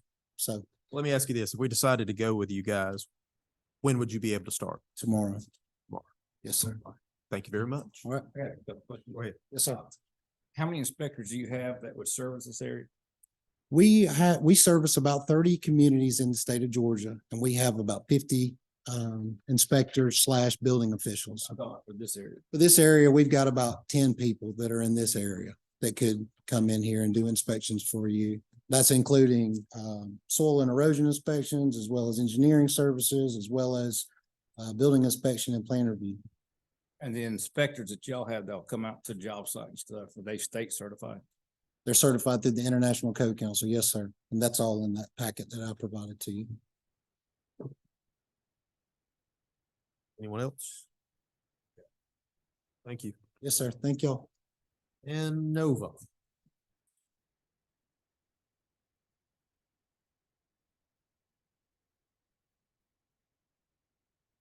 Good evening. I'm Bill Duck. Good evening. I'm Bill Duck with Nova Engineering, and we provide services throughout the state of Georgia. Our home office is located in Georgia, in Kennesaw. And we do work throughout the Atlanta area, from North Atlanta down through the south side of Atlanta, down to, I guess our lowest is probably Spalding County at this point. We have in the neighborhood of 40 inspectors that are all certified. Most all of our inspectors are combination certified, commercial and residential. And we just had the opportunity to provide a proposal to you, and we appreciate that opportunity. I'm going to ask you a question that I forgot to ask you, but I will follow up with you. Okay.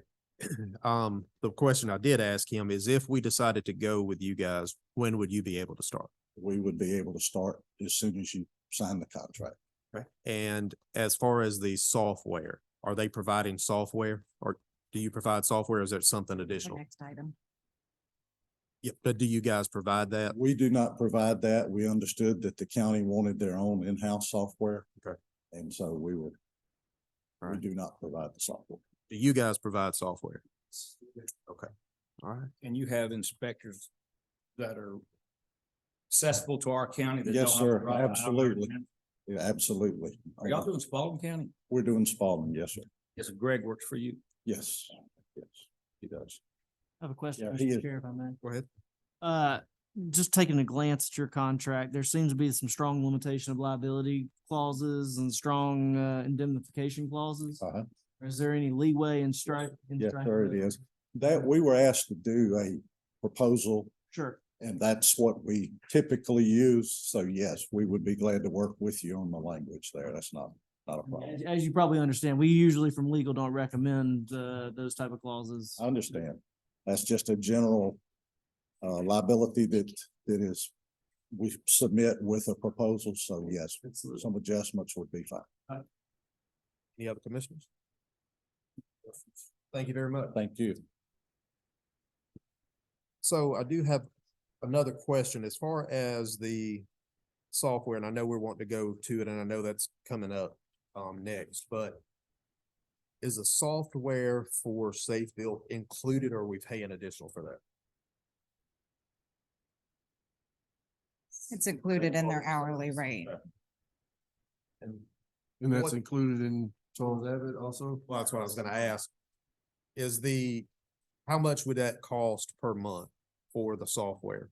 There's different levels of the software, so depending on that, we can give you a cost breakdown. I think it's provided in the contract.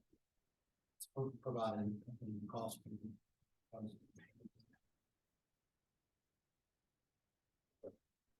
Now, when Safe Built came in, y'all provided the software? Yes, sir.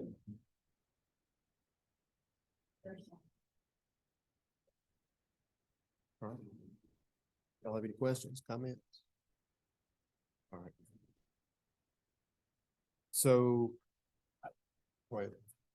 I don't know if now it's the time or what, it gets great, but I don't have any comments, but after the attorney looking through and finding this and finding that, I would think our motion tonight would be for our legal to look at all the contracts and see what's good, not good, what benefits it, what doesn't benefit us, and then make a decision. Not just, but that was a good point you just found right there, you know. So I don't know if we need to have him come back to us and tell us. And the reason I brought it up, we've run into these issues before, but when you have a limitation of liability clause, for instance, it says you're limited in the event that some kind of issue between, that their failure, but you're limited to the amount of fees you've paid or $100,000, whichever is greater, then there are a lot of times where the county would not be made whole in that situation. Even though they were not at fault and the fault was with the provider. And that's why I was asking that question. We at legal would not recommend that type of clause being in a contract that y'all sign. Sometimes you don't have a choice, but in this case, you do have a choice, So would it not be best to have you look at the contracts and then get back with us about what shouldn't be in, what's okay, and then we can reach back out to them and go, are you willing? You can do it either way. You can either table it tonight. We can evaluate all the contracts, all of the proposals. But I think we're outstepping a little bit with legal making our decisions. Legal does not make decisions for us as far as what we do. Legal approves legally what we approve to move forward with. So I think we're crossing a line on some of it as to what we're asking you to do. Right. I would just be making recommendations. But you could table it and we could make our recommendations based on the contracts that are presented to us, or you can approve someone tonight subject to review, or you can approve someone tonight regardless of review and go forward from there. I do want to remind the board that Safebuilt did say that they plan to discontinue services as of May 1st. And if they were not selected tonight, they would have to check with upper management to find out when they would be able to continue services. So May 1st is going to end anyway. Well, I understand that, and that's very important too, but I also don't want us making a decision on something and find out that there's some clause in there that doesn't protect us. Oh, I agree. But if Safe Build is pulling out May 1st regardless. And Regardless, they're just pulling out if they don't have a contract with us. So it's basically, if we don't choose to stay with them, choose somebody else, then yes, they're gone. They're not gonna fill the gap. Right. So let me ask you. Sean, speaking with management, 30 days. Thank you, time to make your decision.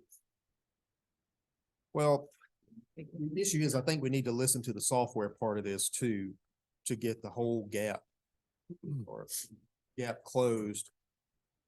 So without making a decision on number 5 right now, let's move to item number 6 and hear the zoning software part. Is that okay with you? It's fine. It needs to be. No, I mean, I'm asking y'all. So you just table this until the May 10th meeting and agree to a 30-day extension of safety. Let's see. I think what Brian is saying is if we hear what the software involves, that would help us as part of the decision on this. Agree, but And we may be able to, what, table it? no, I'm just trying to explain. You My can, you point can is- move to, you can move it to a decision until after you address number 5, or sorry, number 6 on the agenda, and then you can make a motion on both of them and, in unison or, consecutively thereafter. My thinking is if we hear the software part and what the cost is, it may help bring it all together as to what we should do. That's just. Saying that, my concern is that on May 1st, we don't have anything. Even if we say, okay, we're going with either one of the two and want him to review the contract, he's not gonna be done with that by May the 1st, and they're walking away and we're stuck with nothing. So we can, But if we do go forward with one of these, it said they could start immediately. upon signing another contract, Which we won't wait on him to review, which means we're after May the 3rd. But That's the then, only reason I brought that up. But if I don't vote with the majority. okay, maybe I didn't hear this right now, but I was thinking Safe Built, it was saying a 30-day. Did you That get, was what I was did you recommending, get yeah. confirmation? Safe Built has given us confirmation on 30 days, so if we hear about the software, that might help us decide on moving forward on the 3. That's the way I'm looking at it, but anyway, I could be wrong. Because we know we're gonna have to have the contract reviewed by legal. But right now, we've got on the table 60% with 105 hour per hour, 50% with 125 and 65%. One includes the software, and that is Safe Built.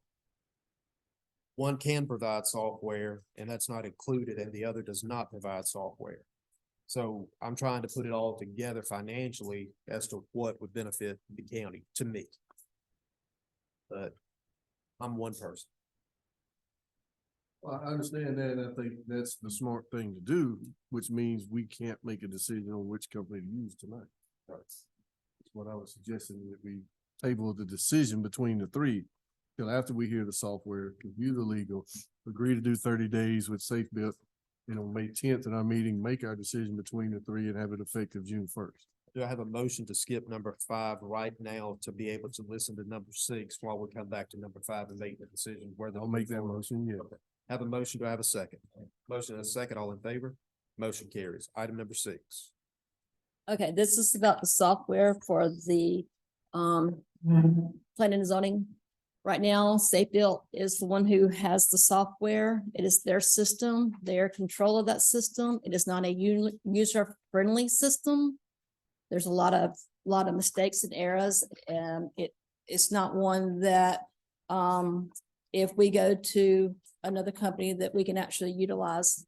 If we go to our own permitting company, our own permitting software, my 2 permit techs will be the ones who will actually be doing all the scheduling. They won't have to call Safe Built to make a schedule, so that we will actually know when people are actually going to be going out and seeing inspections and doing things. I did get a quote from Charles Abbott, a quote from iWorks, and a quote from Cloud Permit. My recommendations, I think, are in your package, is with Cloud Permit. It is a building, it is an program that would be one that we will own. The county will own it from now on. It would initially cost $13,000 to set it up.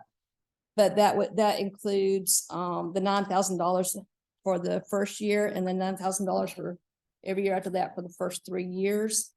That's your building permitting, your code enforcement, which we do not have with Safe Built, and our plan reviews and any other documentations we may need for our inspections. It also is cloud-based, so that we can put our forms online So they can be accessed online and emailed to us, or they can,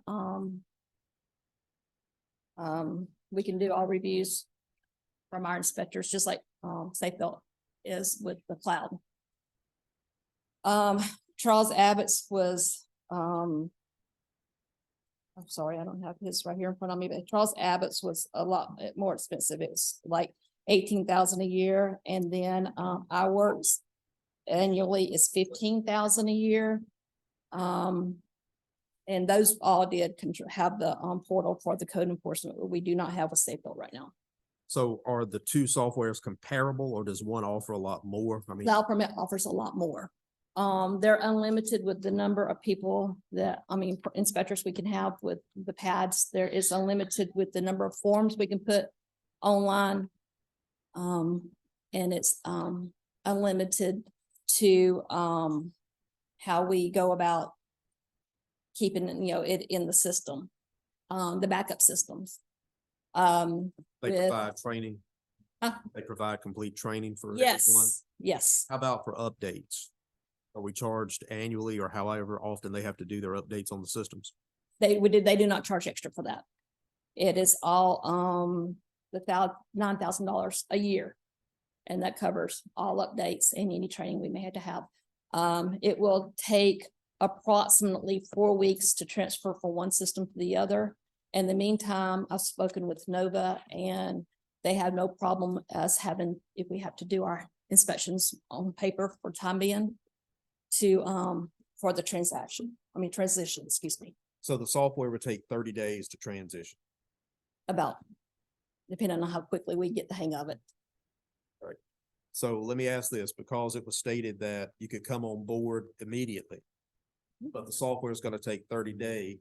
We can do it all by paper. We can and input it input it into the system. system, yes. Just want to make sure it doesn't impede No, what we need to do for the citizen. no, it will not. Is this the same software Spalding County's using? Or do you know? No, No, I think Spalding County is using Charles Abbott. they're using, they're using Charles. They're using Abbott. Charles Abbott for their software because they were already with Charles Abbott, and they're using Nova for their building inspections and plan making. Oh, okay, that's why I know both things there. Okay, I think Yes. Safebuilt. Yep. I do a lot in Spalding Yep, County, yep. so, and I thought Nova was over that, so I was trying to figure out. They were there prior to and continue that service. The Charles Abbott, y'all provide software. It's a lot, it's very expensive. What's that? It's very expensive. Oh, you doing charges for, or you provide it? Yes. Sir, to get a discounted rate if you're a full service provider. But I mean, we also just like for what you were saying for Spalding County, we just service them for software, so they can hire that. If you are a full service customer, you get significant. This is the one. And what are we paying per year, or what does Safebuilt charge for the software? Phone service. It's part of the service per hour. And like I said, it's their system. So if something ever happens with our contract or theirs, with us or them, we don't have it. This belongs to us from now on.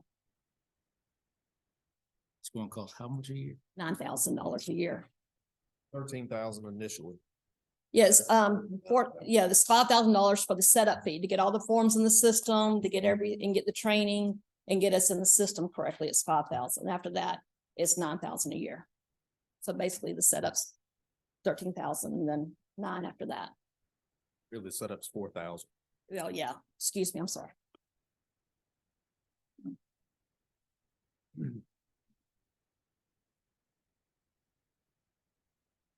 Everybody's so quiet. I do want to, base on one thing that Ms. Sandra did say. They have had a lot of issues with the current software. Right. Will you be able to import what you're? What kind of? Yes, In they'll the give it, system they'll, now. What kind of issue do they having that they didn't reach out to get it corrected or fixed?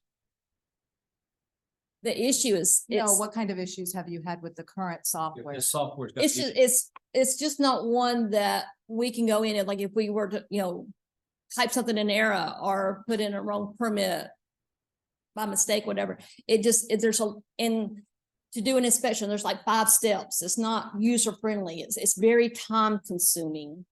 And they have control of the whole thing.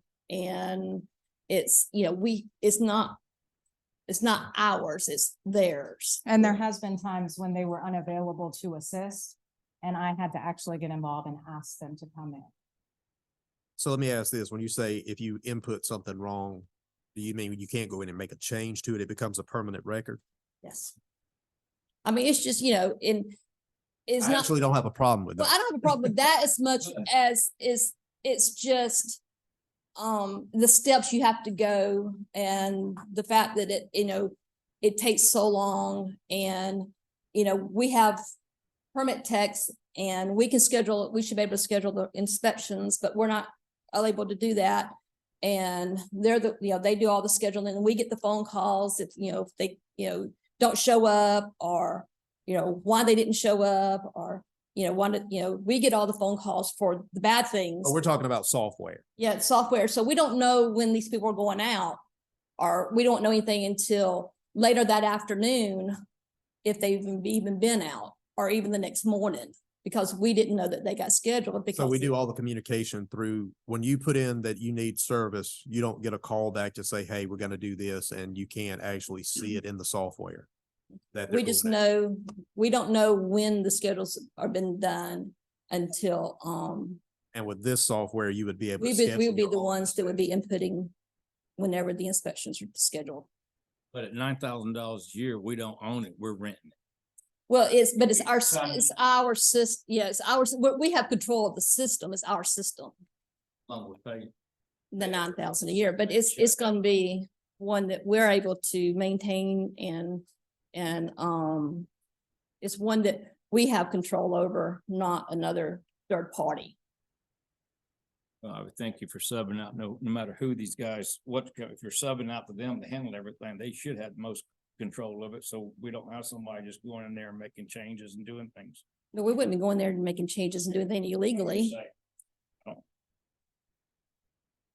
matter which companies, I would think they would want us to reach out to them before anything was gone in there and deleted or changed or. We're not going to delete or do that. I mean, everything's got history to it and record to it. Let me ask this of Nova then. Do you guys have with the counties or cities or whoever you all contract with, their software, do you just comply with whoever software? We utilize the software that they have. Yeah. Right. So you could have 30 different companies with different software. But what we do is we have communication with iPads that the inspectors have and enter it directly into their permitting system. Right. That the county owns or the city owns. And so the inspection and all is put in, the city issues the permit. Has that ability, we enter the inspection into the system. So no matter the software, it's set up to communicate through your people's applications, whatever that may be. Okay.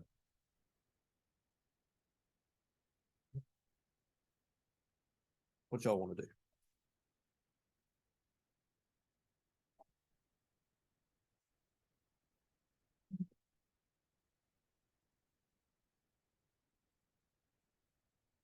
Well, you showed percentages and hourly rate and so forth, but is there any numbers that shows us how many permits we did last year, how much we brought in, how much we paid out? Are we staying on top? Are we going in the hole? Based on Safe Built's analysis, and I had Mr. Gregory confirm this, we were at about a 50-50 split with the hourly rate they were charging. I'm talking about total revenue. That's what I'm talking about. Correct, Mr. Gregory? 50-50.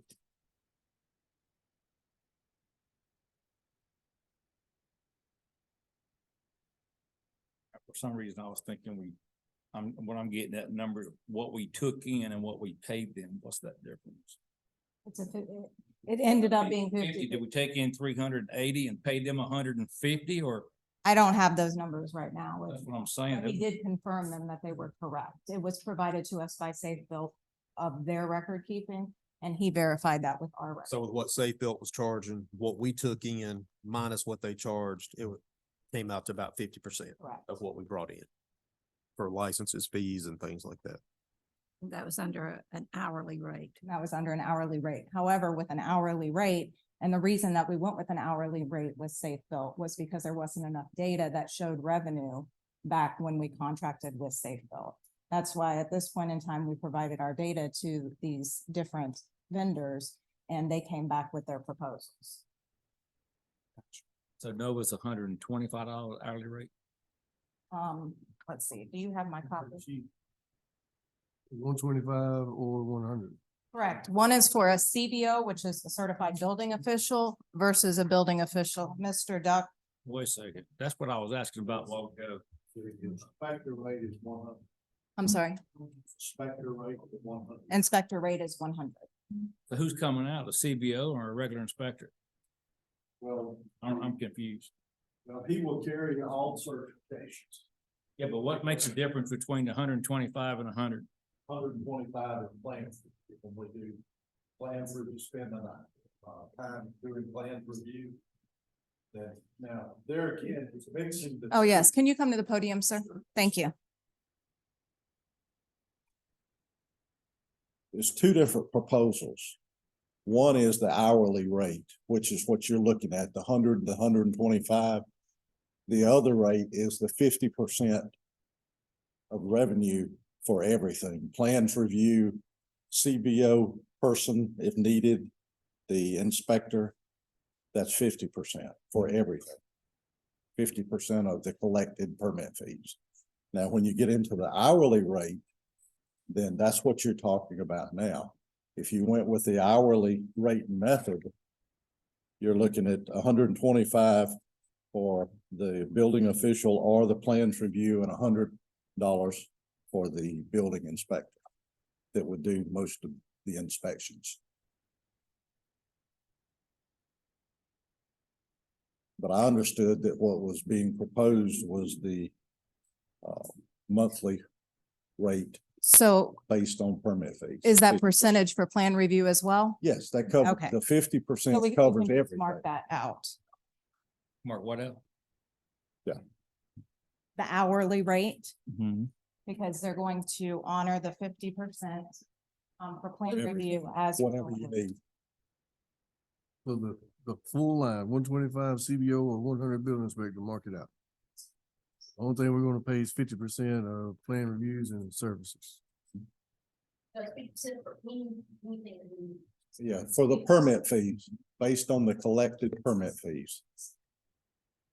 So if it's 50% and you said Safe Built was 50-50, so it takes you the same thing. Well, that's on, They went up. Okay, 60. But there is an hourly rate associated with Nova. no. We offered two methods, two options. Okay. And the county is recommending 50. the 50% option, which would cover any services that your building department needs. From CBO to inspector. And one other clarity for me, y'all would know this, back when Lynn Westmoreland was Speaker of the House, you know, he's the one that passed that law, but which is it referring to as a certified building official or inspector, where inspectors come out on a job site, if they're not state certified, we can put it, one, we have to have it, the building department, a sign that says all inspectors are not state certified. Right. And two, if he's not state certified, we got a problem with him. All we gotta do is send a letter in saying he's not allowed back on the property. Well, what that How law, many of those I didn't mean to cut you off. How many of those inspectors will we have that are certified? We won't have problems. all of our inspectors are certified. There will not be a problem. What that law did and what it was addressing is if the county chose not to hire certified inspectors, then you were required by that law to post the people that you were using for inspectors that weren't certified. Is what that.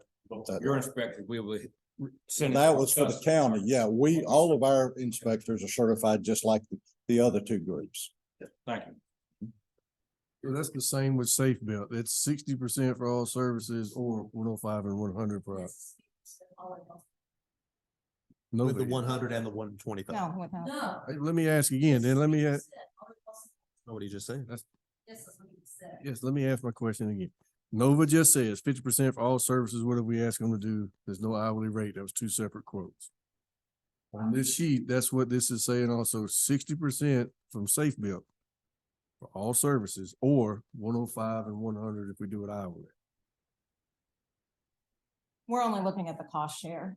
I know, I'm trying to understand what's on this sheet, because I guess Just that's helping cross that scratch out. this out. So do I scratch it out on Safe Built also? That's what's on our sheet. Okay. Okay, because that was not real that's- clear what that was. Yeah, I thought that's what they had said too. Oh, no, that's you.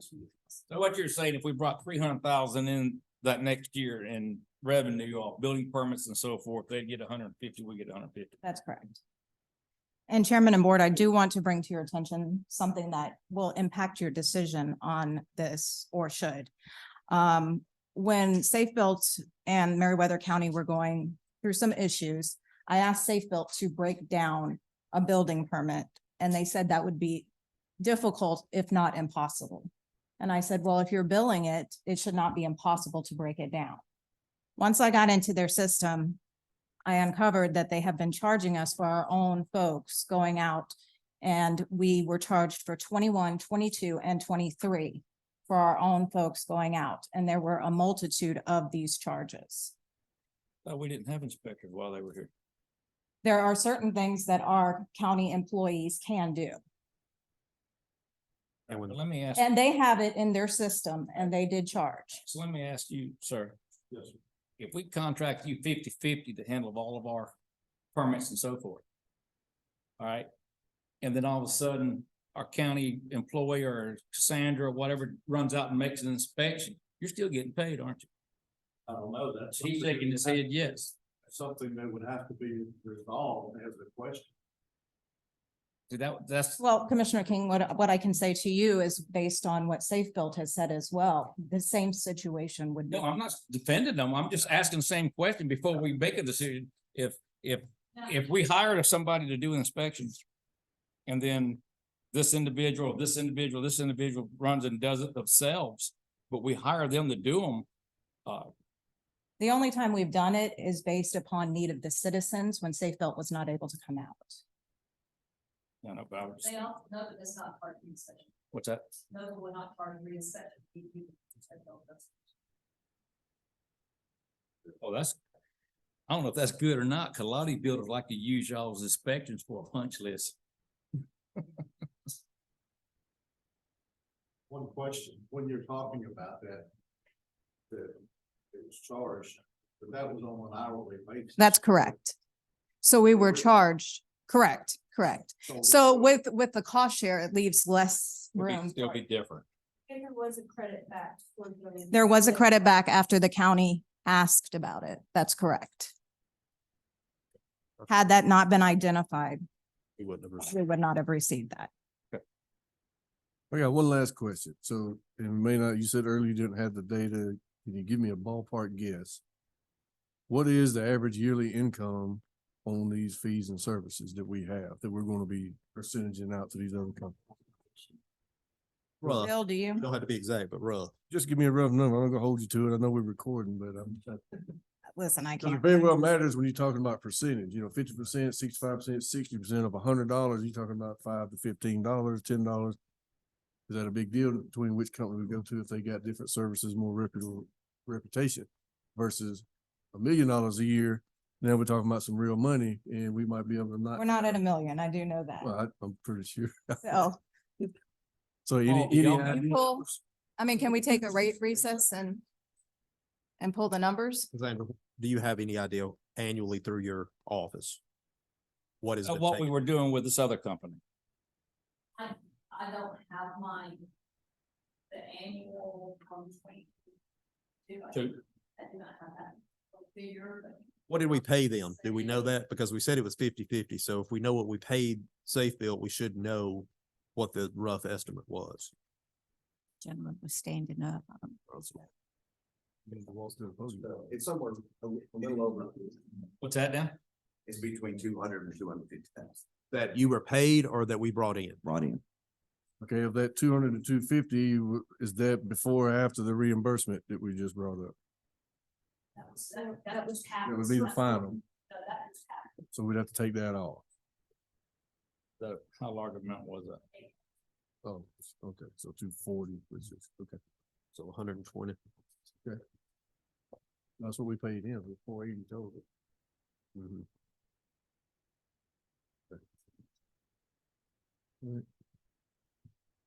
I think he said that was the total the county brought in, not what we paid them. Okay, sorry.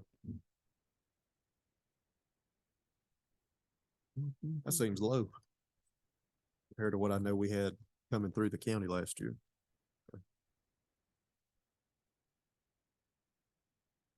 So what are we gonna do? Well, my opinion is doing that quick math, then I know that's not accurate, Yeah, we're not gonna hold anybody to it. Well, so that's the difference between these three agencies is it $12,000 to $18,000 is what it's gonna cost the county, or that we would, difference.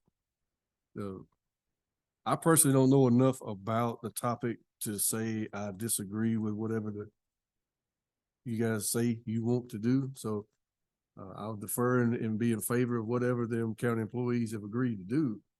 But I would like to have more understanding between the three of which one is the most thorough and most reputable organization.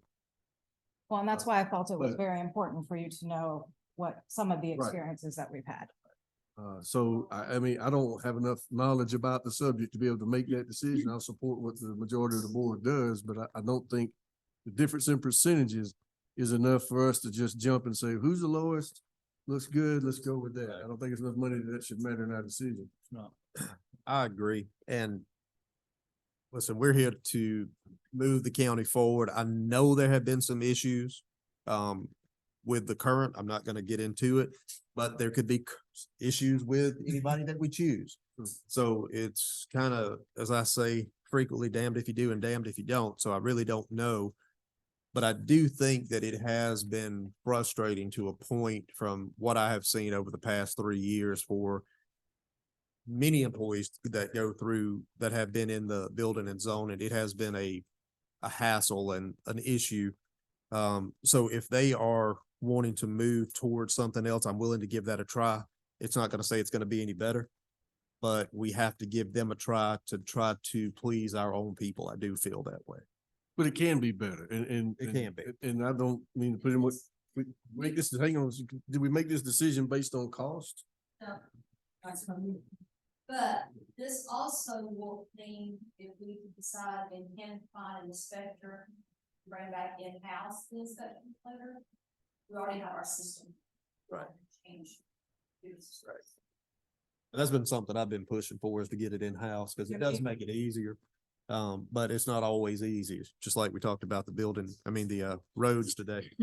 Right. We have advertised since September for a building inspector and have not received any qualified Let me applicants. ask this with Nova. In a contract, most government contracts are annual. What is it in your contract, and our legal will look at it and advise us too? What is a deadline if we were to be able tomorrow just have a gate open up and be able to hire any and everybody we wanted to in this county? And we say we no longer need your services, but we appreciate that. What is the time frame that we have to give you notice of? Well, this is 30 days. Right. Whether we say we want to cancel it or you want to cancel it. And how about Charles Abbott? 30. And y'all's are 30? 30. They're all. Just trying to make it fair and see what everybody's doing. Okay. I'll go either way. I mean, I'm in favor if with supporting the I just like county county wording employees. in all the contracts. I mean, if you guys feel like this is, you've made the right decision and due diligence, and I'll support it and support you guys. Don't have a problem with that. I'm also in favor of tabling it to the next meeting and agreeing to 30 more days with Safe Built to make sure we get the right decision. Well, first of all, we went on to number 6 about the software. We didn't finish that. I know. So we're back talking about who we, I think you flipped it back to number 5 though, Gene. I think the conversation, we all come by y'all and say, Let me show you this then. I sent it to our attorney. I said, we on item number 6, but talking about item number 5. Well, you're the chairman. Yeah, Check this out. I'm just letting y'all talk. Okay. All right, so let's go ahead and I don't think we can make a decision on the software now if we want to table and let our legal to review the contracts and get back to us. So let's table item number 6. Do I have a motion to table item number 6 until our next meeting? Scheduled meeting. I'll make that motion. Second. You not want to table it? I don't support the majority. I don't see where there needs to be a difference in those two, but if that's what we want to do, I support. Well, it is because if we stay with them, they have software. We wanted our own software that they can migrate to. But they won't go with our own software. They will only work with their software. I didn't hear that. 3 years ago, that's not what you said, because we asked about software 3 years ago. I was here. And you said, no, you would only utilize your software. So I do remember that. We work with both Okay. different software. We work with. Well, it's changed in 3 years. This y'all brought in. Right. We work with. Okay. Because it was you and another gentleman that came before us. We offer the software as part of our services. Right. Because we asked about utilizing our software at the time and you said, no, we use ours. But thank you. So That's why I say that is if they feel like this is the software they want and that moves us in the right road to start being independent, then I don't see why we can't make that decision. well, I mean, we can, but I thought part of y'all wanted to have the contracts reviewed. Yes, that's on item 5. Item number 5. Yeah, Right. I don't think there's actually there's a proposal for item number 6. Hey. I think we all getting. Now, There's a proposal for item number 6. There's no actual contract, at least that was attached to the. right. So. All right. So So I'm gonna sit here and shut up and let everybody make the decision. Open for motions. well, I will make a motion that number 5. We're not sure. You're on 5, baby. My motion is going to be on number 5. Let's table until the next May 10th meeting, a decision by that time with council review to make sure. I'll second that. You would like us to review all 3 contracts, correct? 3 contracts. Have a motion to have. Do we need to include extending 30 more days with Safe Build? Well, he said he would. And you all will be okay with that, or do you need to check with your superior? Already checked. 30 days, okay, with a 30-day extension from Safe Build. Is that in your? Yes, that is in my You motion. have a second? 1 second. Motion second, all in favor? Motion carries. Item number 5 is table. I tried to do that about 40 minutes ago. That is not what came out of your mouth. Okay, guys.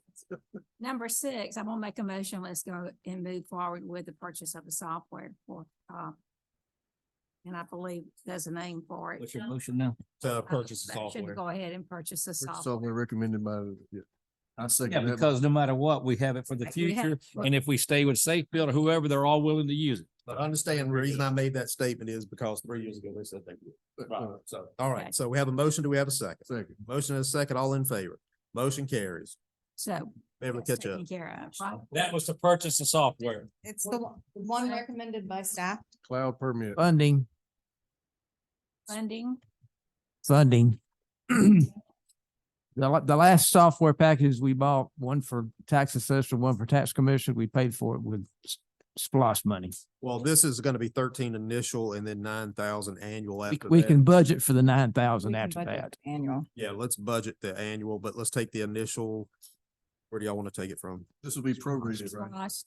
This initial 13,000 because it's not a full year. So it's prorated. No, it'll be year to date. Yeah, so it'll be on that count. So funding source would be splost for the initial purchase. Do we have a motion to amend with the funding coming from Motion SPOS? to amend. Motion to amend. Do I have a second to Second. amend? Second to amend. All in favor? Amen, Jesus. Passes. All right. Thank you, guys. Thank y'all for coming and look forward to Thank you. Thank going everybody. further. All right, report from County Administrator. Thank you. Pressure washing will take place at the courthouse on May 6th, which is a Saturday, so it will not interfere with any daily activity at the courthouse. We will be coordinating with Greenville for water, which will be metered and charged to the company if they need any extra. They just want to make sure that they have enough. RFP is currently written and prepared for the jail roof. This will be advertised next week with a deadline of May 26th.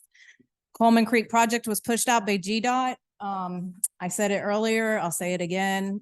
They have not notified us that they pushed it out. I've seen it on the signs, the same as everyone else. I do see some signage up that's covered by some garbage bags, so hopefully they'll be getting started on that soon. But as of this afternoon, that had not started. Congressional discretionary spending. I know I've mentioned this at the last couple meetings. Chief Stevens and I put an application and supplied supplemental information to Senator Ossoff's office. We received word that Senator Ossoff supports a new fire truck for the citizens of Meriwether County. Now, this still has to go through Appropriations Committee and pass a budget, but it is official. It's out there. The chairman may want to go into more detail because he actually received a call from the senator. Yes, Senator. Yes. LMIG bid package is completed and posted. You got a copy during the work session of a couple pages. If you'd like the complete package, just let us know. We are going to accept sealed bids on that with a deadline of May 19th. Fire rescue completed the biannual EMS inspection, and our EMS license has been renewed for 2 more years. However, teetering on that, we do need to talk about purchasing an ambulance. Sorry, figure I throw that back in there. That's all I have. All right, anybody have any questions for the administrator? Hearing none, we'll have a report from county commissioners. Commissioner Worsley. Nothing major other than appreciate everyone's hard work. Thanks for the work session today. Got some things accomplished. I did hear, I started counting after I heard a few and I got up to 6. Short staff, and 5. We have the money, short staff. I think we need another work session soon that focus more on those 2 things. We have the money to spend to resolve a lot of issues that the citizens are dealing with. We don't have the staff or resources to be able to handle it, and we need to change that. Other than that, thank everyone for the hard work they do. Commissioner King. Same as usual. Thanks for everything everybody's doing and,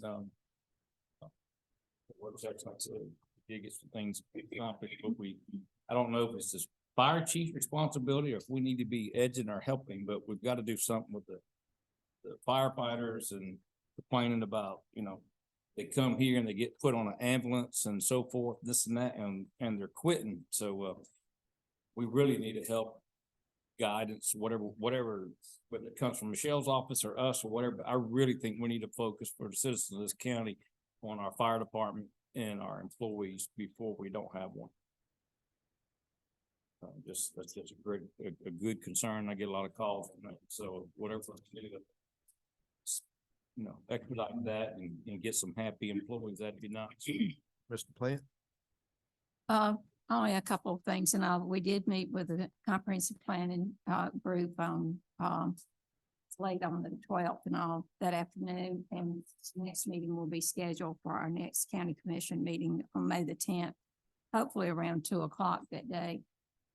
The other thing is I was able to attend the Boy Scout Distinguished Citizen Award dinner where Mr. Solomon Ferguson was honored, and it was great to be able to attend that event. With that being said, I keep hearing about we are short staffed, no doubt about it now, and with the need that it's across the board, and I'm not real sure how we're going to address it, whether it is through the schools or through the workforce development or how we'll do it. And maybe we need to review salaries. I don't know on that. But the one concern, and I will say this and talk to my son-in-law, and the build out time for fire trucks and ambulances, Peachtree City's looking at 2 years. And it will take a while to get, and I know ambulances, but if our budget is not going to be able to cover ambulance repairs, we need to go ahead and get that at least on order and in place. And the other thing too, and I'm going to throw this out there, when I asked about they're getting ready to build 3 new fire stations in Peachtree City, and I understand it is a higher density, it's a higher cost to build out and all, but they're anticipating $500 a square foot commercial build. So that will give us an idea that yes, if we're going to be building any more fire departments and all, we've got to be looking at the increase in cost as well and get it in the budget for that. That's it for me. I don't even know where to start. All right. So, let me say this today. I looked at a building in the county today, that it takes a good bit to impress me sometimes, but I was pretty impressed with this building that I saw. And I do think that we need to look at other options when it comes to possibly building fire stations and things like that, because it did bring a new light as to the possibilities, and I'll fill everybody in on it at a different time. But one that I saw today was set up to where it could have kitchen, it would have a huge living area, multiple bedrooms for if you have male and female. It had large enough roll-up doors to go in and to hold ambulances and to hold fire trucks too. So I think there are different avenues to go at than what we have done in the past with these last 6 that we have built. So that's an option, and I'll pass that information on to everybody so that we can possibly go and look at some new ideas on that. I too want to thank everybody for what we're doing. I know this is hard, and I say it all the time, and I'm sure Gene and Adam get tired of hearing me say I've been doing this 11 years, but it is very hard, and it is not that we've just sat back on our thumbs and not tried to move the county forward. We have tried every year, every day to move the county forward. It's just not easy. It is a good thing that lately we have been moving forward with more income to be able to do more things with. But I assure the two of you and Emmett as well that we have really tried to move things forward as much as we can in this county. There's a lot of things that we have to do. Unfortunately, staffing is an issue across the board in every profession, every single day. So that is all that I have to add to it. Thank you all for being here. Thanks for the input. I did enjoy the work session. We need to have more of them. Before these guys came on, we had kind of died down in doing that, and I do think that it brings light to everybody. So we do need to try to plan one of those at least quarterly, I think. We'll go on to the next item, and that's a report from the county attorney. I actually do have a couple of items. At the last meeting, you asked us to look into the referendum process for package of distilled spirits. We provided a draft to Michelle of the referendum. So it'd be you have to pass a resolution calling for a referendum. And then that referendum, the call goes to the election supervisor, who will publish the call. There's some timeframes that we need to get Patty to fill in the blanks for, but I would expect that probably by the next meeting, the May. I have it now. Oh, you have it. You I have do, you have yes. all the dates and everything. Have it now. Yes, I So- talked, I'm sorry. Okay, so I guess Michelle can get you that for your reading pleasure. Okay, It can be I can do it It then. can be on the next agenda to take a look at. And all we can do is just make a motion to send it on. But we- That's correct. So then it you goes. pass the resolution calling for a referendum. It gets the call, the election gets called. It would be this November, as the earliest that you could have that election.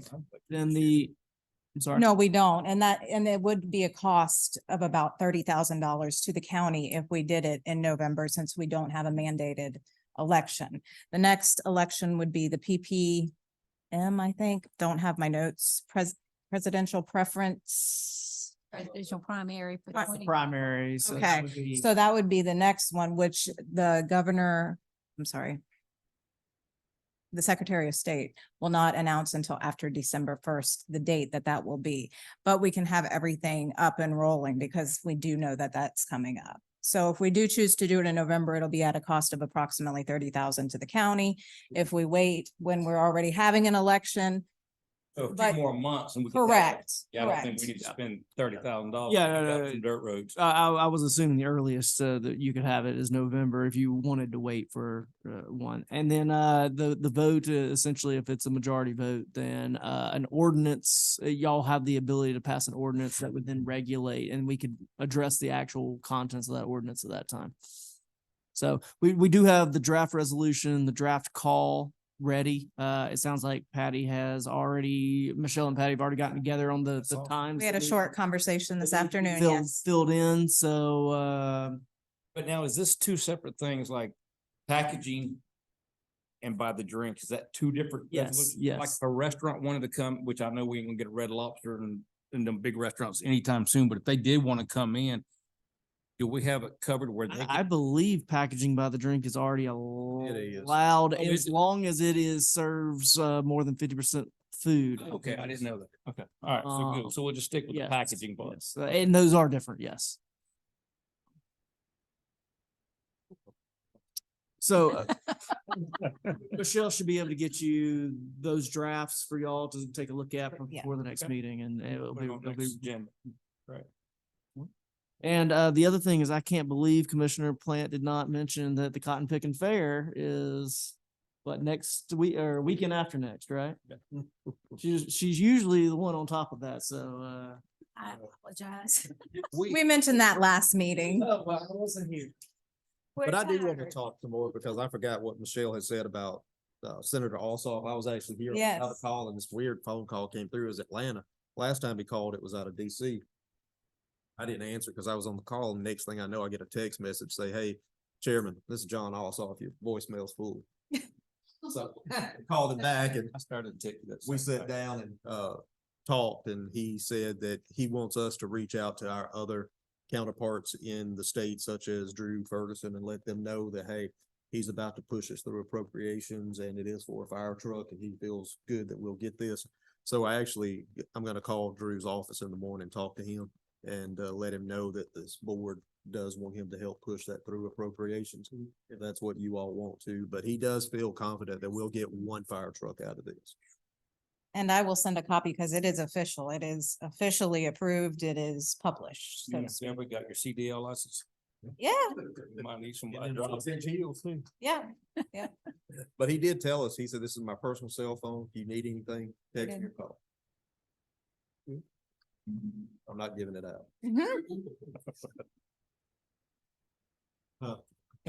It'd be quiet. Okay, announce the meetings and we'll adjourn. All right. Thank you, Roseman. All right, next meeting is May 10th, 2023 at 9 a.m. May 23rd, 2023 at 6 p.m. And they will be closed once again for another holiday, May 29th for Memorial Day. Anything else to come before this board? Do I have a motion to adjourn? So moved. Have a motion to have a second. Second. Motion and a second, all in favor? Motion carries. We're adjourned.